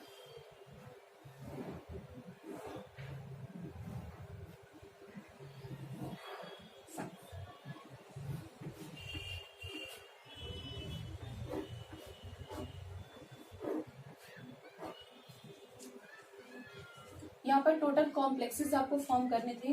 यहाँ पर हमने आपको क्या बताया कि जो माइटोकॉन्ड्रिया का स्पेस है ये आउटर और ये इनर, ठीक है, और इसके बीच में जो स्पेस पाए जाते हैं इसमें क्या होता है टोटल 5 कॉम्प्लेक्सेस पाए जाता है, और ये कॉम्प्लेक्सेस में कैसे ईटीएस चलता है इसके बारे में समझते हैं। ठीक है, सबसे पहले हमने क्या बताया कि यहाँ पर क्या होता है, और ये जो पोर्शन है दैट इज माइटोकॉन्ड्रिया का ये मैट्रिक्स है, मैट्रिक्स, ठीक है, ये जो रीजन है आपका माइटोकॉन्ड्रिया का मैट्रिक्स, और इसी मैट्रिक्स में क्या चल रहा था, क्रेब्स साइकिल, क्रेब्स साइकिल, ठीक। और ये क्रेब्स साइकिल के अंतर्गत हमने क्या पाया था, दो तरह की एनर्जी पाई थी, ठीक है। एक तरह में आपको क्या मिला था, यहाँ से NaDH2 यहाँ मिला था आपको, और नेक्स्ट आपको मिला था FADH2, ठीक। ये दो तरह की एनर्जी आपको मिली थी, ग्लाइकोलिसिस और उसके बाद आपको मिला एस्टर कोएंजाइम ए और क्रेब्स साइकिल, ये तीन आपके स्टेप में ये दो तरह की इनडायरेक्ट एनर्जी मिली थी, और इसी इनडायरेक्ट एनर्जी को हम क्या करेंगे, एटीपी के फॉर्म में हम कन्वर्ट करते हैं। कैसे करते हैं ये सीखना है आपको। सबसे पहले क्या करेंगे कि ये NaDH2 होता है, इसमें दो आपके H+ यानी कि प्रोटॉन प्रेजेंट रहते हैं जो यहाँ ट्रांसफर होते हैं, ठीक है। यहाँ पर आपका देता है एक हाइड्रोजन प्लस यानी कि प्रोटॉन प्लस ऐसे रिमूव होगा यहाँ पर, और ये इलेक्ट्रॉन के फॉर्म में आपको यहाँ दिख जाता है, दैट इज इलेक्ट्रॉन, और ये इलेक्ट्रॉन मूव करेगा आपको नेक्स्ट में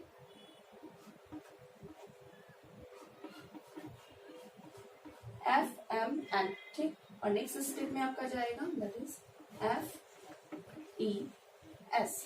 दो स्टेप में आपका ऐसे कंप्लीट हो जाता है, यानी कि NaDH2 क्या हो जाता है, जो माइटोकॉन्ड्रिया के मैट्रिक्स में ऐसे रिलीज होता है थ्रू द क्रेब्स साइकिल। यहाँ से क्या होगा, ये मैट्रिक्स से हाइड्रोजन आयन रिलीज करेगा और इलेक्ट्रॉन भी साथ में रिलीज करता है, ठीक है, इलेक्ट्रॉन के फॉर्म में, और ये इलेक्ट्रॉन ट्रांसपोर्ट हो जाता है FN के पास, और साथ ही साथ ये ट्रांसपोर्ट होगा फिर आगे FES में। फिर नेक्स्ट स्टेप में आपको मिलता है यूबिक्विनॉन, और यहीं पर आपका सिर्फ और सिर्फ इलेक्ट्रॉन का ट्रांसफर दिखाया जाएगा कि इलेक्ट्रॉन कैसे एक कंपाउंड से दूसरे कंपाउंड में ट्रांसफर हो रहा है, तो फिर आपका यूबिक्विनॉन होता है। और नेक्स्ट स्टेप में हम देखते हैं कि ये यूबिक्विनॉन माइटोकॉन्ड्रियल स्पेस में बहुत सारे हाइड्रोजन आयन क्या होते हैं, ऐसे स्कैटर्ड फॉर्म में पड़े रहते हैं, तो ये हाइड्रोजन आयन क्या हो जाता है, यहाँ पर आकर जुड़ जाता है, और जैसे जुड़ता है तो ये क्या बना देता है, यूबिक्विनॉन H2, ठीक है, ठीक, इसमें कन्वर्ट हो जाता है और एनर्जी का ट्रांसफरेंस हो रहा है। और यहाँ जो आपका हाइड्रोजन पड़ा हुआ है, ये आपका जो हाइड्रोजन पड़ा है ये क्या हो जाता है, मूव करके इस स्पेस में आकर यहाँ स्टोर हो जाता है। फिर नेक्स्ट स्टेप में क्या है कि ये जो आपका दिया गया है यूबिक्विनॉन H2, ये जैसे ही कन्वर्ट हो जाता है फिर आपका कॉम्प्लेक्स नंबर 3 में, और यहाँ का जो आपका दिया गया है दैट इज हाइड्रोजन है, ये फिर क्या हो जाता है, यहाँ से एलिमिनेट होकर ये फिर कहाँ चला जाता है, इस स्पेस में ऐसे हाइड्रोजन के फॉर्म में। और यहाँ पर जो आपका दिया गया है जो यूबिक्विनॉन आपका जो बच जाता है, ये किस में कन्वर्ट होता है ये देखना है आपको। ये यूबिक्विनॉन इसमें चेंज हो जाएगा साइटोक्रोम B, ठीक है, साइटोक्रोम B, उसके बाद FES, उसके बाद नेक्स्ट आपका आता है साइटोक्रोम C1। तो इसके लिए आप ट्रिक बना सकते हो कि साइटोक्रोम B फंस गई साइटोक्रोम C1 में, ठीक है। यहाँ तक आपको मिला कि यहाँ पर यूबिक्विनॉन किस पे ट्रांसफर हो रहा है, यूबिक्विनॉन H2 में, और जैसे यहाँ पर क्या हो रहा है, इलेक्ट्रॉन का ट्रांसफर आपको दिख रहा है, यहाँ पर भी क्या हो रहा है, एक इलेक्ट्रॉन ट्रांसफर हो रहा है, फिर यहाँ से आपको एक इलेक्ट्रॉन ट्रांसफर, ये ट्रांसफरेंस आपको मिलता रहेगा, ठीक। फिर आपको दिया गया है कि साइटोक्रोम जो C1 है, ये C1 कहाँ मूव कर जाता है, आपको दिखेगा कि साइटोक्रोम C1 जो होगा नेक्स्ट स्टेप में ये मैट्रिक्स वाले रीजन में आपको दिख रहा है, तो साइटोक्रोम C1 से ये साइटोक्रोम C में कन्वर्ट हो जाता है। फिर नेक्स्ट स्टेप में आपको मिलेगा साइटोक्रोम C से आपको मिलेगा साइटोक्रोम A, ठीक। नेक्स्ट स्टेप में आपको मिलेगा साइटोक्रोम A3 और फिर आपका ये इलेक्ट्रॉन का ट्रांसफरेंस यहाँ से आपको मिलता रहेगा, ठीक है। ये इलेक्ट्रॉन ऐसे ट्रांसफर होता रहता है, ठीक। साथ में नेक्स्ट स्टेप में आपका दे रहा है कि जैसे इलेक्ट्रॉन का ट्रांसफरेंस होगा और यहाँ पर बहुत सारे क्या होते हैं हाइड्रोजन आयन ऐसे प्रेजेंट है और ये FeDH2 भी यहाँ से क्या करता है हाइड्रोजन आयन को ऐसे रिलीज करता है, ठीक। और साथ ही साथ यहाँ पे इलेक्ट्रॉन का ट्रांसफरेंस दिखता है, ठीक है। जैसे कि हम यहाँ देख रहे हैं कि एनर्जी का ट्रांसफरेंस यहाँ हो रहा है किस फॉर्म में, हाइड्रोजन आयन यहाँ रिलीज हो रहा है और इलेक्ट्रॉन ट्रांसफर होते चल रहा है, ठीक है। तो यहाँ पर हम देखेंगे कि आपका FeS, ठीक है, इसका एनर्जी जो हो रहा है ये निकल जाएगा आपको इस फॉर्म में, यहाँ पर यूबिक्विनॉन इस फॉर्म में और एनर्जी का ट्रांसफरेंस ऐसे। फिर यूबिक्विनॉन में क्या हो जाता है कि इस मैट्रिक्स वाले पोर्शन में बहुत सारे हाइड्रोजन आयन ऐसे प्रेजेंट रहते हैं, तो ये हाइड्रोजन आयन इसके साथ अटैच हो जाते हैं और अटैच होने के बाद आपको ये किस में कन्वर्ट हो जाएगा यूबिक्विनॉन H2 में। फिर ये यूबिक्विनॉन H2 इसमें कन्वर्ट हो जाता है। फिर एनर्जी का ट्रांसफरेंस जो इलेक्ट्रॉन का ट्रांसफरेंस हो रहा है इस फॉर्म में, तो यहाँ से एनर्जी या इलेक्ट्रॉन ट्रांसफर होके फिर ये किसको दे रहा है साइटोक्रोम B को और यहाँ का जो आपका हाइड्रोजन है, ठीक है, ये अगेन क्या हो जा रहा है रिलीज हो जाता है इस स्पेस में ऐसे H+ के फॉर्म में। तो इस तरह करके आपको इस तरह 3 स्टेप्स में कंप्लीट हो गए और लास्ट आपका बच जाता है यहाँ पर जो हाइड्रोजन आयन है और आपका इलेक्ट्रॉन है। जैसे कि आप लोग अगर पता होगा तो ठीक है, नहीं तो अदरवाइज फोटोसिंथेसिस में आपको बताया जाता है कि जो वाटर की जब स्प्लिटिंग करते हैं, जब हम वाटर की स्प्लिटिंग करेंगे, जैसे यहाँ पर भी देख लीजिएगा अगर आप फोटोसिंथेसिस नहीं पढ़े हो तो वाटर की जब हम स्प्लिटिंग करते हैं तो ये जो वाटर का मॉलिक्यूल है किस फॉर्म में टूट जाता है 2H+ आपको मिलता है O और प्लस मिलता है आपका हाफ ऑक्सीजन मिलेगा और प्लस इलेक्ट्रॉन के फॉर्म में मिल जाता है, ठीक है। तो यहाँ पर आपको ऑक्सीजन भी मिलता है और इलेक्ट्रॉन भी मिलता है। तो जैसे ही आपका इलेक्ट्रॉन और हाइड्रोजन आयन एक साथ मिलते हैं तो ये फिर क्या बना लेता है वाटर के मॉलिक्यूल्स बनाता है और साथ ही साथ यहाँ पर क्या पाया जा रहा है, देखिए यहाँ पर आपको हाइड्रोजन आयन भी पाया जा रहा है, इलेक्ट्रॉन भी पाया जा रहा है और इस मैट्रिक्स वाले रीजन में क्या होता है ऑक्सीजन बहुत ज्यादा यहाँ प्रेजेंट रहते हैं। तो ये ऑक्सीजन यहाँ पर ऐड होकर यहाँ पर ये हाइड्रोजन और इलेक्ट्रॉन और साथ ही साथ यहाँ क्या पाया जा रहा है ऑक्सीजन, तीनों ऐड हो जाते हैं तो यहाँ क्या बन जाता है आपका वाटर मॉलिक्यूल बन जाता है, ठीक है। ये स्टेप आपका कंप्लीट होगा। फिर लास्ट में आपका एक कॉम्प्लेक्स जो बचता है यहाँ पर, ठीक है, और ये हाइड्रोजन जो आपके हैं ये वाले ये रिलीज होकर फिर स्पेस में यहाँ चले जाते हैं।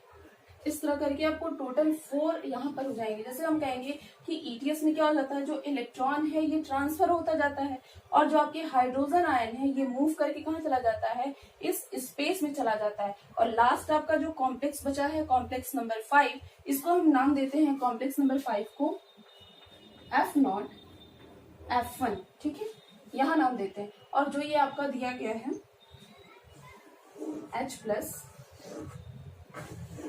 ये जो H+ है ये क्या हो जाता है मूव करके ऐसे मूव करता है और यहाँ आ जाता है, ठीक है, ऐसे मूव करता है और यहाँ आता है और आने के बाद क्या करता है यही सारे हाइड्रोजन्स मिलकर क्या करते हैं ATP का फॉर्मेशन करते हैं। कैसे करेंगे, यहाँ पर एक एंजाइम यूज होता है जिसका नाम क्या है ATP सिंथेटेज। ATP सिंथेटेज होगा क्या इससे कि यहाँ पर ADP जो होता है ये किस में कन्वर्ट हो जाता है ATP में। थोड़ा सा मैं आपको स्पेस बनाकर लिख दे रही हूँ।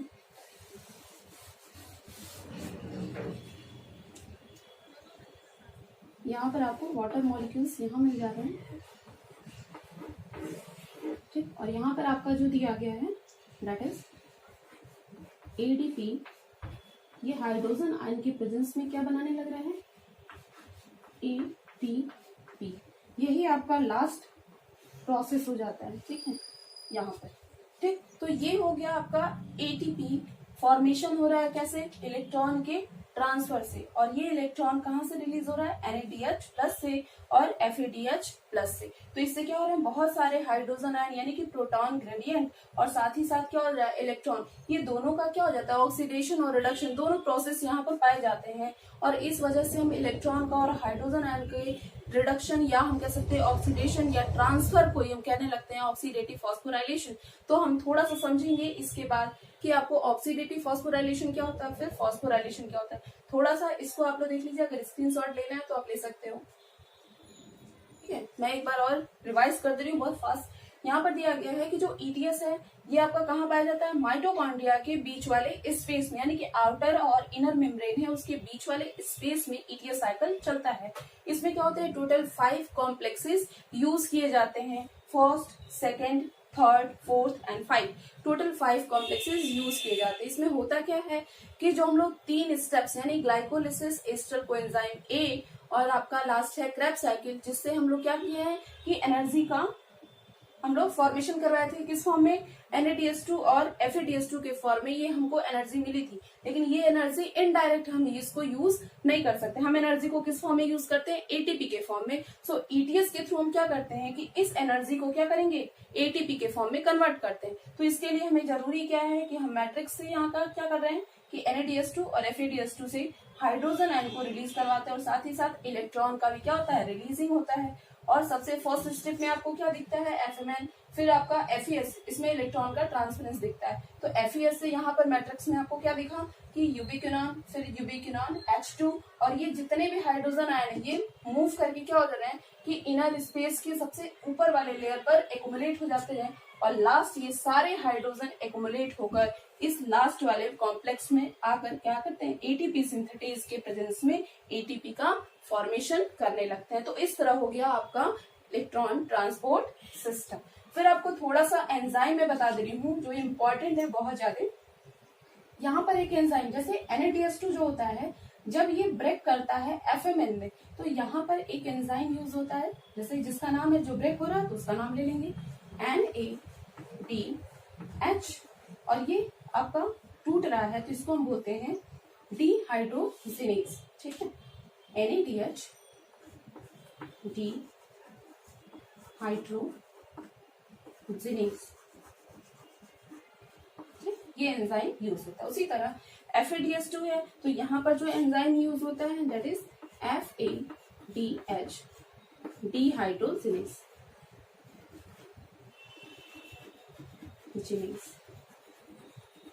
ठीक, इस तरह करके 2 एंजाइम्स यहाँ हो गए और एक एंजाइम यहाँ, इस तरह करके टोटल एंजाइम्स, और ये इसका यूटिलाइजेशन, और ऐसे करके आपका ETS यानी इलेक्ट्रॉन ट्रांसपोर्ट सिस्टम चलता है।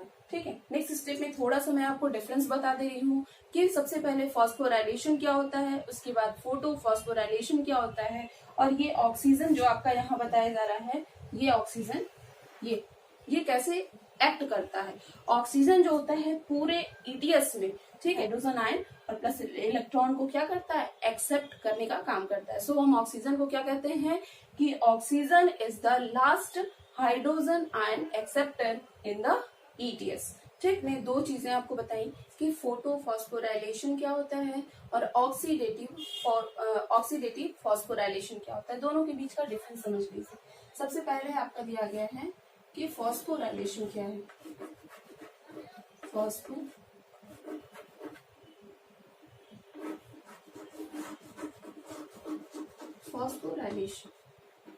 फॉस्फोराइलेशन क्या होता है ये समझना है। डायरेक्टली हम कह सकते हैं कि formation of ATP, presence of light. ठीक है, फॉर्मेशन ऑफ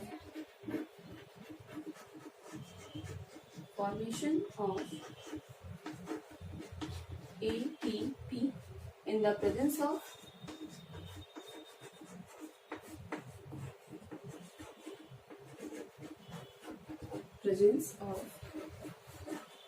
लाइट। इसको हम कहते हैं फॉस्फोराइलेशन, या आप कह सकते हो फोटोफॉस्फोराइलेशन। ठीक है, मतलब क्या है, फॉस्फोराइलेशन का मतलब क्या हो गया, फॉर्मेशन ऑफ ATP। सिर्फ हम ATP के फॉर्मेशन को क्या कहते हैं, फॉस्फोराइलेशन कहते हैं। अगर फोटो ऐड हो जाता है तो प्रेजेंस ऑफ लाइट। सेकंड आपका जो होता है उसको हम कहेंगे ऑक्सीडेटिव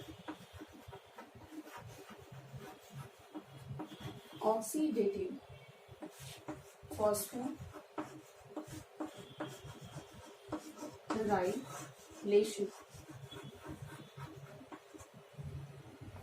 ऑक्सीडेटिव फॉस्फोराइलेशन। ये क्या होता है, थोड़ा सा इसके बारे में समझ लेते हैं कि ऑक्सीडेटिव फॉस्फोराइलेशन, सबसे पहले कि ऑक्सीडेटिव फॉस्फोराइलेशन जो होता है ये कहाँ होता है, इन माइटोकॉन्ड्रिया। ठीक, ये कहाँ होगा, माइटोकॉन्ड्रिया में होता है। फिर आपको दिया जाता है कि ऑक्सीडेटिव फॉस्फोराइलेशन जो होता है it is the process in which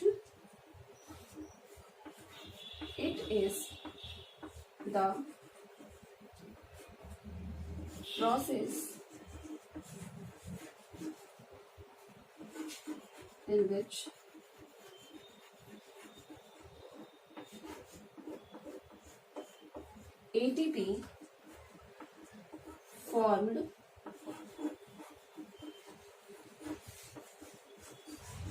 by the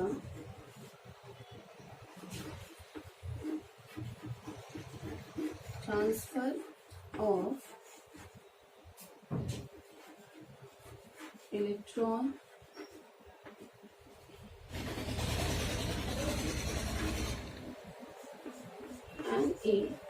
NADH, या कह सकते हो FADH टू ऑक्सीजन। ठीक, ये क्या हो जाता है कि यहाँ पर आपका दिया गया है कि it is the process in which ATP is formed by the transfer of electron. जो इलेक्ट्रॉन का ट्रांसफर हो रहा था, कहाँ से हो रहा था, NADH से और FADH से, और ये क्या आपको मिल रहा था, थ्रू ऑक्सीजन के प्रेजेंस में ये सारी चीजें हो रही है। और ये ऑक्सीजन जो हो रहा है किस सीरीज में हो जाता है, ये दिया गया है by the series of oxygen by the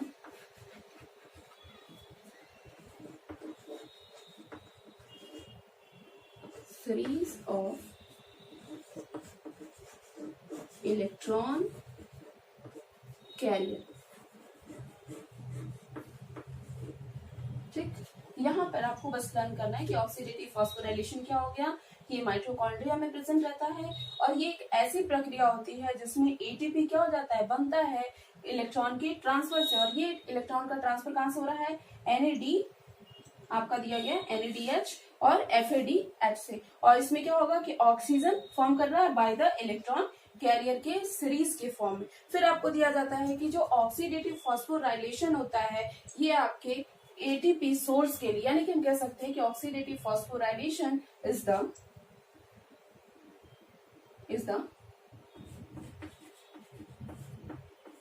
major source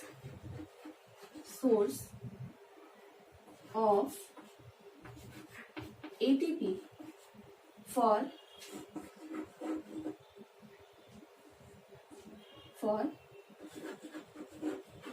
aerobic organism।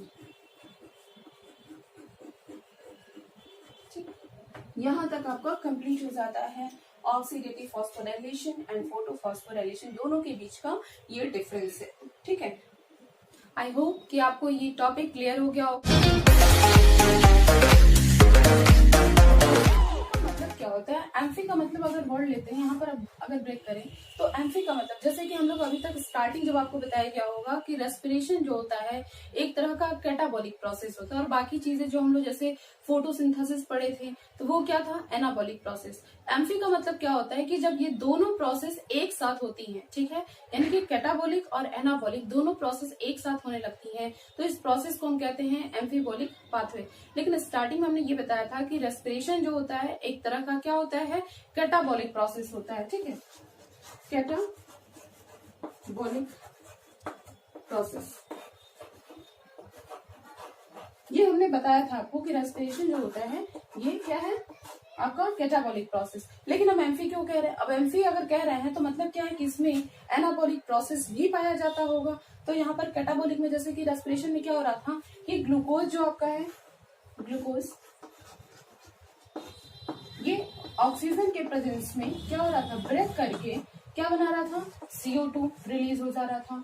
फिर आपका दिया गया है कि ये वाटर में ब्रेक कर जा रहा था और उसके बाद आपको बहुत सारी एनर्जी किस फॉर्म में रिलीज हो रही थी, ATP के फॉर्म में हमें रिलीज हो रही थी। तो ऐसे करके इस प्रोसेस में, जैसे कि जब मैक्रो मॉलिक्यूल क्या हो जाता है, ब्रेक करके माइक्रो मॉलिक्यूल्स में ब्रेक हो जाता है, तो इसको हम क्या कहते हैं, कैटाबॉलिक प्रोसेस।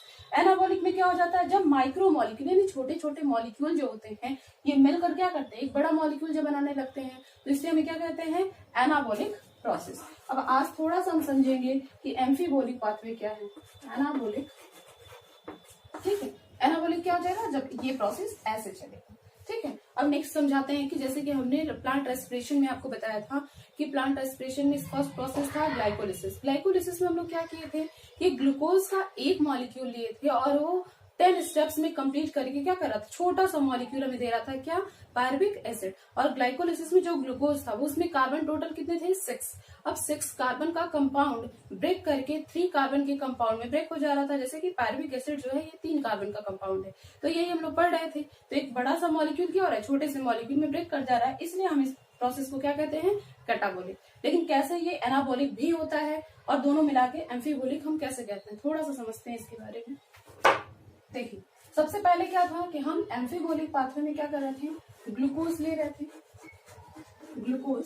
ठीक है, ग्लूकोज से क्या बन रहा था, ग्लूकोज 6 फॉस्फेट, ग्लूकोज 6 फॉस्फेट। इससे क्या बन रहा था, फ्रुक्टोज 6 फॉस्फेट, फिर फ्रुक्टोज 1,6 डाई फॉस्फेट। ये चीजें आपकी बनी थी। उसके बाद नेक्स्ट स्टेप में आपका क्या बना था, आपका 3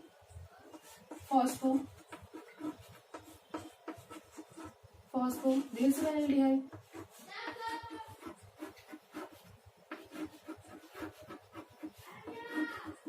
ये बना फॉस्फोग्लिसरॉल्डिहाइड जब बन रहा है तो 3 फॉस्फोग्लिसरॉल्डिहाइड के साथ साथ एक और प्रोडक्ट आपको मिलता है।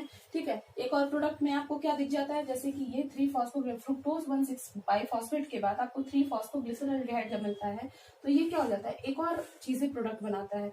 जैसे कि एक चीज इसमें कन्वर्ट हो जाता है DHAP,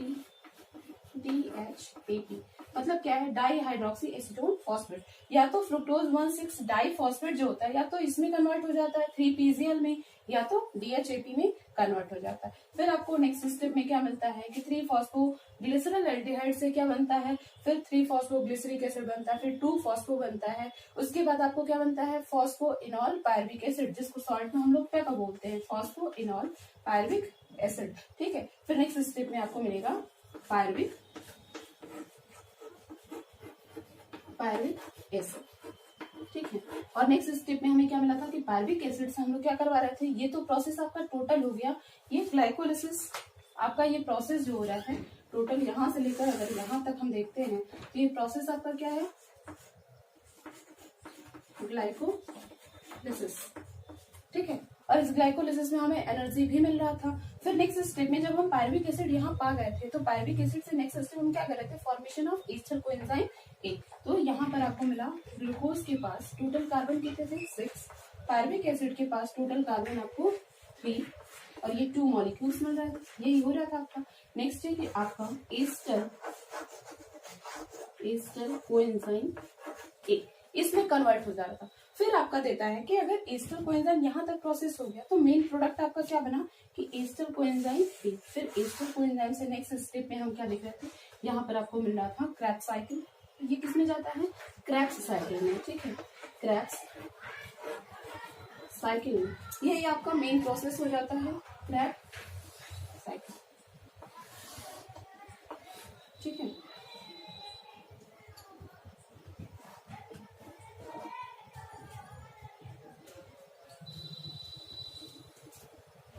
जहां पर आपका क्रेब्स साइकिल हो गया, ईस्टर कोएंजाइम का जैसे फॉर्मेशन होता है तो ये क्रेब्स साइकिल में एंट्री कर जाता है। लेकिन कभी कभी क्या होता है कि मान लीजिए जब ग्लूकोज की कमी हो जाती है प्लांट की बॉडी में तो ये क्या हो जाएगा कि ग्लूकोज की जगह दूसरी चीजों का, यानी कि जरूरी नहीं है कि ग्लाइकोलिसिस में हम सिर्फ और सिर्फ ग्लूकोज को एज अ रेस्पिरेटरी सबस्ट्रेट के रूप में लें। जब ग्लूकोज की डेफिशिएंसी हो गई, कमी हो जाती है, तो हम क्या करते हैं, दूसरे सबस्ट्रेट को लेते हैं। और ये दूसरा सबस्ट्रेट कौन सा होता है, जैसे कि मान लीजिए दूसरे में आपका आ जाता है प्रोटीन, ठीक है। और या तो हम कह सकते हैं आपका बनता है लिपिड, ठीक है। ये हो गया आपका लिपिड कहो या आप कह सकते हो कि फैट, ठीक है, दोनों आपका हो गया। नेक्स्ट आपका दिया गया है कि अगर ये लिपिड है तो ये सबसे पहले किस में ब्रेक करेगा, प्रोटीन है तो कैसे ब्रेक करेगा, तो इसको देखते हैं। यहाँ पर आपका लिपिड का जब ब्रेक डाउन होता है तो किस फॉर्म में होगा, ये लिपिड जो होता है ये ब्रेक जब करता है तो दो पार्ट्स में करने लगता है। जैसे ग्लूकोज ब्रेक कर रहा है तो यहाँ पर पैर्विक एसिड, यहाँ पर जो होता है ये फैटी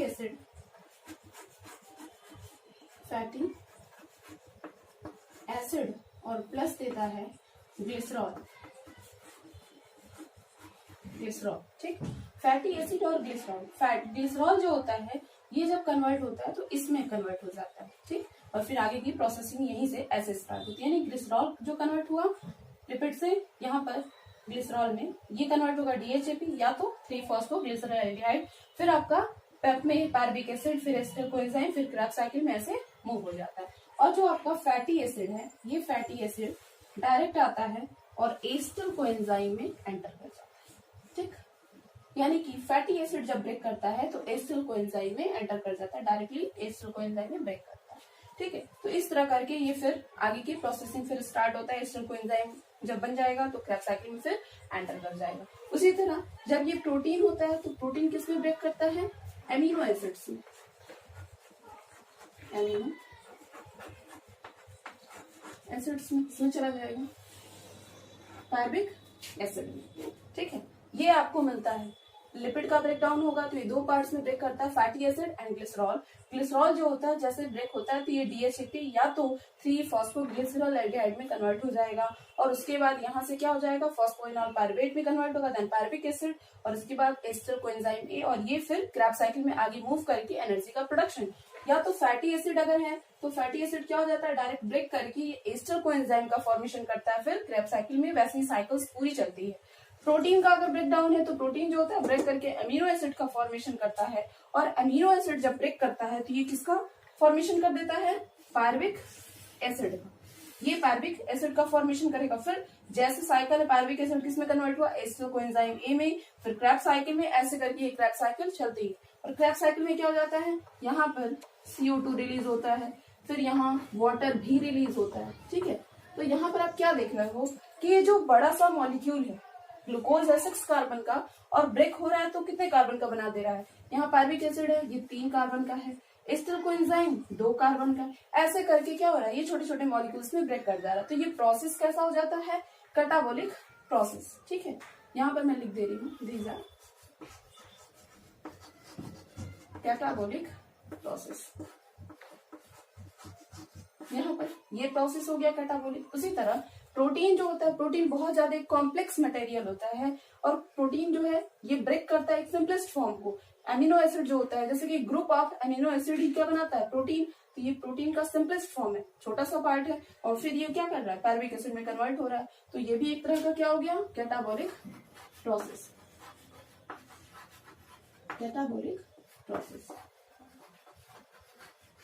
ठीक है। अब जरूरी नहीं है कि अमीनो एसिड जो है ये सिर्फ और सिर्फ पैर्विक एसिड में, हो सकता है कि ये इसमें भी कन्वर्ट हो जाए, ठीक है, हो सकता है इसमें भी कन्वर्ट हो जाए डायरेक्ट क्रैब साइकिल्स में, ये हो सकता है। फिर आपका दिया गया जो ये लिपिड है, ये लिपिड जो होता है इसमें क्या है, लिपिड भी बहुत ज्यादा कॉम्प्लेक्स होता है। कॉम्प्लेक्स होने के बाद ये सिंपलेस्ट फॉर्म में ब्रेक करता है, फैटी एसिड और ग्लिसरॉल। और यहाँ पर ये भी क्या है, एक तरह का कैटाबोलिक प्रोसेस, कैटाबोलिक प्रोसेस।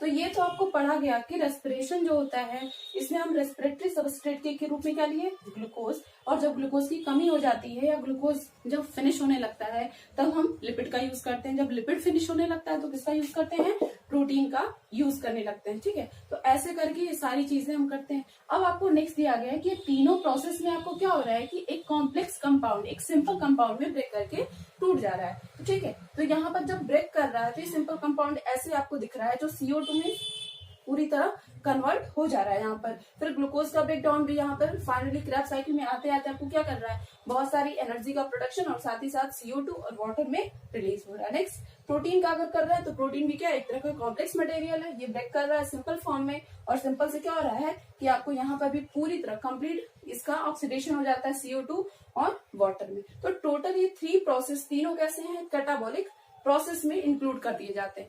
अब क्या है, कभी कभी हो सकता है कि हमें प्रोटीन की कमी हो जाती है, या ग्लूकोज की कमी हो जाए, या लिपिड की कमी हो जाती है। तो यहाँ पर जो पायरुविक एसिड पड़ा है, एसिटिल कोएंजाइम ए पड़ा है, ये क्या करता है, जब पायरुविक एसिड पड़ा रहता है बॉडी में, प्लांट के या एनिमल्स की बॉडी में अगर ये पड़ा रहेगा तो ये एक्युमुलेट करके इकट्ठा होकर क्या करने लगता है, रिवर्स प्रोसेस करने लगता है। ऐसे ये रिवर्स प्रोसेस करने लगता है, ठीक है। अगेन तो यहाँ पे बहुत सारे जब पायरुविक एसिड हैं, यानी कि 3 कार्बन का बहुत सारे पायरुविक एसिड क्या करते हैं, मिलकर अमीनो एसिड का फॉर्मेशन, और ये अमीनो एसिड फिर क्या करता है, प्रोटीन का फॉर्मेशन करता है। तो जब छोटे छोटे मॉलिक्यूल्स क्या करते हैं, फॉर्म करके अमीनो एसिड देन प्रोटीन का फॉर्मेशन करते हैं, तो यहाँ पर इस प्रोसेस को हम क्या कहने लगते हैं, एनाबॉलिक प्रोसेस, ठीक। उसी तरह लिपिड के केस में होता है, लिपिड में भी अगर लिपिड की कमी हो जाती है हमारे बॉडी में तो हम क्या करेंगे कि यहाँ पर जो पायरुविक एसिड है या एसिटिल कोएंजाइम ए है, बहुत सारे एसिटिल कोएंजाइम ए ग्रुप बनाकर पायरुविक एसिड का फॉर्मेशन करेंगे। फिर पायरुविक एसिड क्या करेगा, ग्रुप बनाकर क्या बनेगा कि यहाँ से या तो ग्लिसरॉल बना देगा या तो फैटी एसिड, और ये दोनों कन्वर्ट हो सकते हैं लिपिड में। तो यहाँ पर छोटे छोटे मॉलिक्यूल क्या हो जा रहे हैं, ग्रुप बनाकर किसका फॉर्मेशन कर रहे हैं, लिपिड का। तो यहाँ पर हमने यही बताया कि जब माइक्रो मॉलिक्यूल्स ग्रुप बनाकर जुड़कर एक मैक्रो मॉलिक्यूल का फॉर्मेशन करते हैं तो इस प्रोसेस को हम क्या कहते हैं, एनाबॉलिक प्रोसेस, ठीक है। फिर आपका क्या हो जाएगा, जब ये प्रोसेस ऐसे रिवर्स डायरेक्शन में जब चलेगा तो इसको हम बोलते हैं एनाबॉलिक प्रोसेस, ठीक। यहाँ पर आपका दिया गया है एनाबॉलिक प्रोसेस। इस तरह करके हो गया कि जो प्लांट में रेस्पिरेशन हो रहा है ये दोनों प्रोसेस से पाया जाता है। इस तरह करके आपका कंक्लूजन क्या निकला कि जो रेस्पिरेशन होता है ये दोनों प्रोसेस में होता है, चाहे वो एनाबॉलिक हो या कैटाबॉलिक हो। जब दोनों प्रोसेस एक साथ होते हैं, एनाबॉलिक और कैटाबॉलिक, तो इसी को हम नया नाम क्या दे देते हैं, एम्फीबोलिक पाथवे, ठीक है। इसी को बोलते हैं एम्फीबोलिक पाथवे।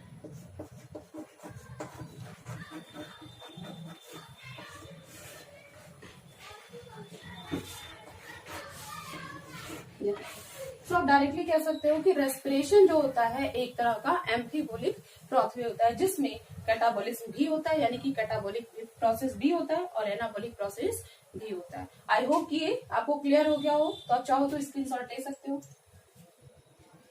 चलिए नेक्स्ट आपका टॉपिक आपका दिया गया है रेस्पिरेशन में, हमें एक और टॉपिक है बहुत छोटा सा है जिसका रेस्पिरेटरी क्वेसेंट, ठीक है। इसके बारे में पढ़ते हैं कि आखिर होता क्या है रेस्पिरेटरी क्वेसेंट। लास्ट टॉपिक है, बहुत ही छोटा सा है और बहुत ही आसान है, आइए इसको पढ़ लेते हैं। नेक्स्ट आपका टॉपिक क्या हुआ, रेस्पिरेटरी क्वेसेंट। रेस्पिरेटरी क्वेसेंट होता क्या है, पहले इसके बारे में थोड़ा सा समझ लेते हैं, बिल्कुल बेसिक कॉन्सेप्ट। जैसा कि आप जानते हो कि जो एरोबिक रेस्पिरेशन होता है इसमें हम करते क्या है, ऑक्सीजन को कंज्यूम करते हैं। कंज्यूम का मतलब हम एनवायरमेंट से लेते हैं और CO2 को रिलीज करते हैं, ठीक है। और इसका हम रेशियो बना लेते हैं। रेशियो का मतलब ये है कि जितना हम वॉल्यूम लेते हैं और उसी का डिवाइड कर देते हैं किससे, वॉल्यूम ऑफ CO2 रिलीज, ठीक है। और इसी का जो रिजल्ट बन जाता है वही आपका हो जाता है रेस्पिरेटरी क्वेसेंट, ठीक। अब सबसे पहले क्या है कि ये पहले देखेंगे कि रेस्पिरेटरी क्वेसेंट में हम करते क्या है, ये देख लीजिए। रेस्पिरेटरी क्वेसेंट जो होता है जिसमें हम करेंगे क्या कि ऑक्सीजन जो होता है, ऑक्सीजन ये कंज्यूम होगा, कंज्यूम, एंड CO2 जो होता है ये रिलीज हो जाता है, ठीक है। ये तो एरोबिक प्रोसेस में होता है, एरोबिक रेस्पिरेशन में हमने यही पढ़ा है। एरोबिक रेस्पिरेशन में क्या होगा कि ऑक्सीजन कंज्यूम मतलब हम यूज करते हैं और CO2 रिलीज कर देते हैं। सो रेस्पिरेटरी, इसका फॉर्मूला देख लेते हैं। रेस्पिरेटरी क्वेसेंट हम कैसे निकालेंगे, अगर कोई मान लीजिए आपको रिएक्शन दे दे और उसका हम करेंगे रेस्पिरेटरी क्वेसेंट निकालने के लिए, तो आपका फॉर्मूला हो जाता है कि respiratory quotient equal to volume of volume of CO2 evolve divided by volume of O2 consume. ठीक है, अब यहाँ पर आपको ये फॉर्मूला, इस फॉर्मूला से आप क्या करोगे कि जो भी रेस्पिरेटरी आपका सबस्ट्रेट है, जैसे कि आपका रेस्पिरेटरी सबस्ट्रेट में क्या है, कार्बोहाइड्रेट है, फैट है, प्रोटीन है, ऐसे करके हम क्या करते हैं, रेस्पिरेटरी क्रिस्टल निकालते हैं। जैसे कि आपको रिएक्शन में आपको मिल रहा है, रिएक्शन में लिख दे रही हूँ, आप देखो रिएक्शन में जैसे कि आपने देखा था C6H12O6 plus 6O2 6CO2 plus 6H2O और प्लस था आपका एनर्जी। ये आपको रिएक्शन में मिलता है, यानी कि ग्लूकोज जो होता है ऑक्सीजन के प्रेजेंस में क्या कर रहा है, CO2 में और वाटर में ब्रेक कर जाता है, जिससे बहुत सारी एनर्जी मिलती है। ये तो आपका एरोबिक रेस्पिरेशन का था। और इसी तरह हम RQ निकालेंगे तो कैसे करेंगे कि वॉल्यूम ऑफ CO2 इवॉल्व, कितना CO2 इसमें इवॉल्व हो रहा है, टोटल कितने हैं यहाँ पर 6। ठीक है, और फिर यहाँ पर दिया गया कि ऑक्सीजन को हम कितना यूज कर रहे हैं, कंज्यूम कितना कर रहे हैं, दैट इज 6। अगर इसको डिवाइड करेंगे आपका तो ये आपका RQ कितना आ जाएगा, यहाँ पर देखोगे कि RQ equal to 6/6 equal to आपका आएगा 1। तो ये केस आपका बनता है जब हम ग्लूकोज को लेते हैं, यानी कि कार्बोहाइड्रेट के केस में हम देखेंगे कि कार्बोहाइड्रेट का जो RQ होता है वो कितना हो जाता है, 1 हो जाता है। इसी तरह आपको लर्न करना होगा, जैसे लिपिड या फैट का अगर लेंगे तो इसमें आपको फैट का या लिपिड का जो होता है आपका RQ, अगर यहाँ फैट का आप देखोगे तो फैट में आपका होता है 0.7। ठीक है, उसके बाद प्रोटीन का आप देखोगे तो प्रोटीन जो होता है, प्रोटीन का RQ अगर देखोगे तो 0.9 होता है। ये आपको NCERT के डाटा के अनुसार है जो आपको लर्न करना है। कार्बोहाइड्रेट का IQ कितना होता है, 1 होता है। फैट का जो आपका RQ होता है वो 0.7 होता है। प्रोटीन का जो आपका RQ होता है 0.9 होता है। एक पॉइंट आपको नोट करने के लिए है कि अगर हम प्योर प्रोटीन का लें या प्योर फैट का लें तो उसका RQ आपका हमेशा कितना होता है, 0। ठीक है, किसका होगा, 0। कि एक आपको नोट करने के लिए है कि अगर हम प्योर प्रोटीन का लें या प्योर फैट का लें तो उसका RQ अगर निकालते हैं तो पहली बात तो वो निकलता नहीं, इसलिए हम क्या कह देते हैं कि प्योर जो प्रोटीन है आपका, प्योर प्रोटीन एंड फैट या लिपिड, इसका जो RQ होता है वो कितना होता है, 0 होता है ऑलवेज। ठीक, तो आप डायरेक्टली कह सकते हो RQ of pure protein and fat is always 0। ठीक, तो यहाँ तक आपका हो जाता है ये रेस्पिरेशन चैप्टर। बिल्कुल एक छोटा सा टॉपिक आपका नेक्स्ट बचा हुआ है एनारोबिक रेस्पिरेशन में, जो फर्मेंटेशन है। मैं ये टॉपिक आपको नेक्स्ट वीडियो में बताऊंगी। आई होप कि ये सारे आपको टॉपिक्स आज का क्लियर हुआ हो। सो वीडियो आपको अच्छा लग रहा है तो वीडियो को लाइक करिए, शेयर करिए अधिक से अधिक, ताकि सारे बच्चों तक ये कॉन्सेप्ट क्लियर हो सके। और अभी तक आपने इस चैनल को अगर सब्सक्राइब नहीं किया है तो सब्सक्राइब कर लीजिए, ताकि जो भी वीडियो मैं अपलोड करूं उसका नोटिफिकेशन आप तक पहुंच सके। Thank you.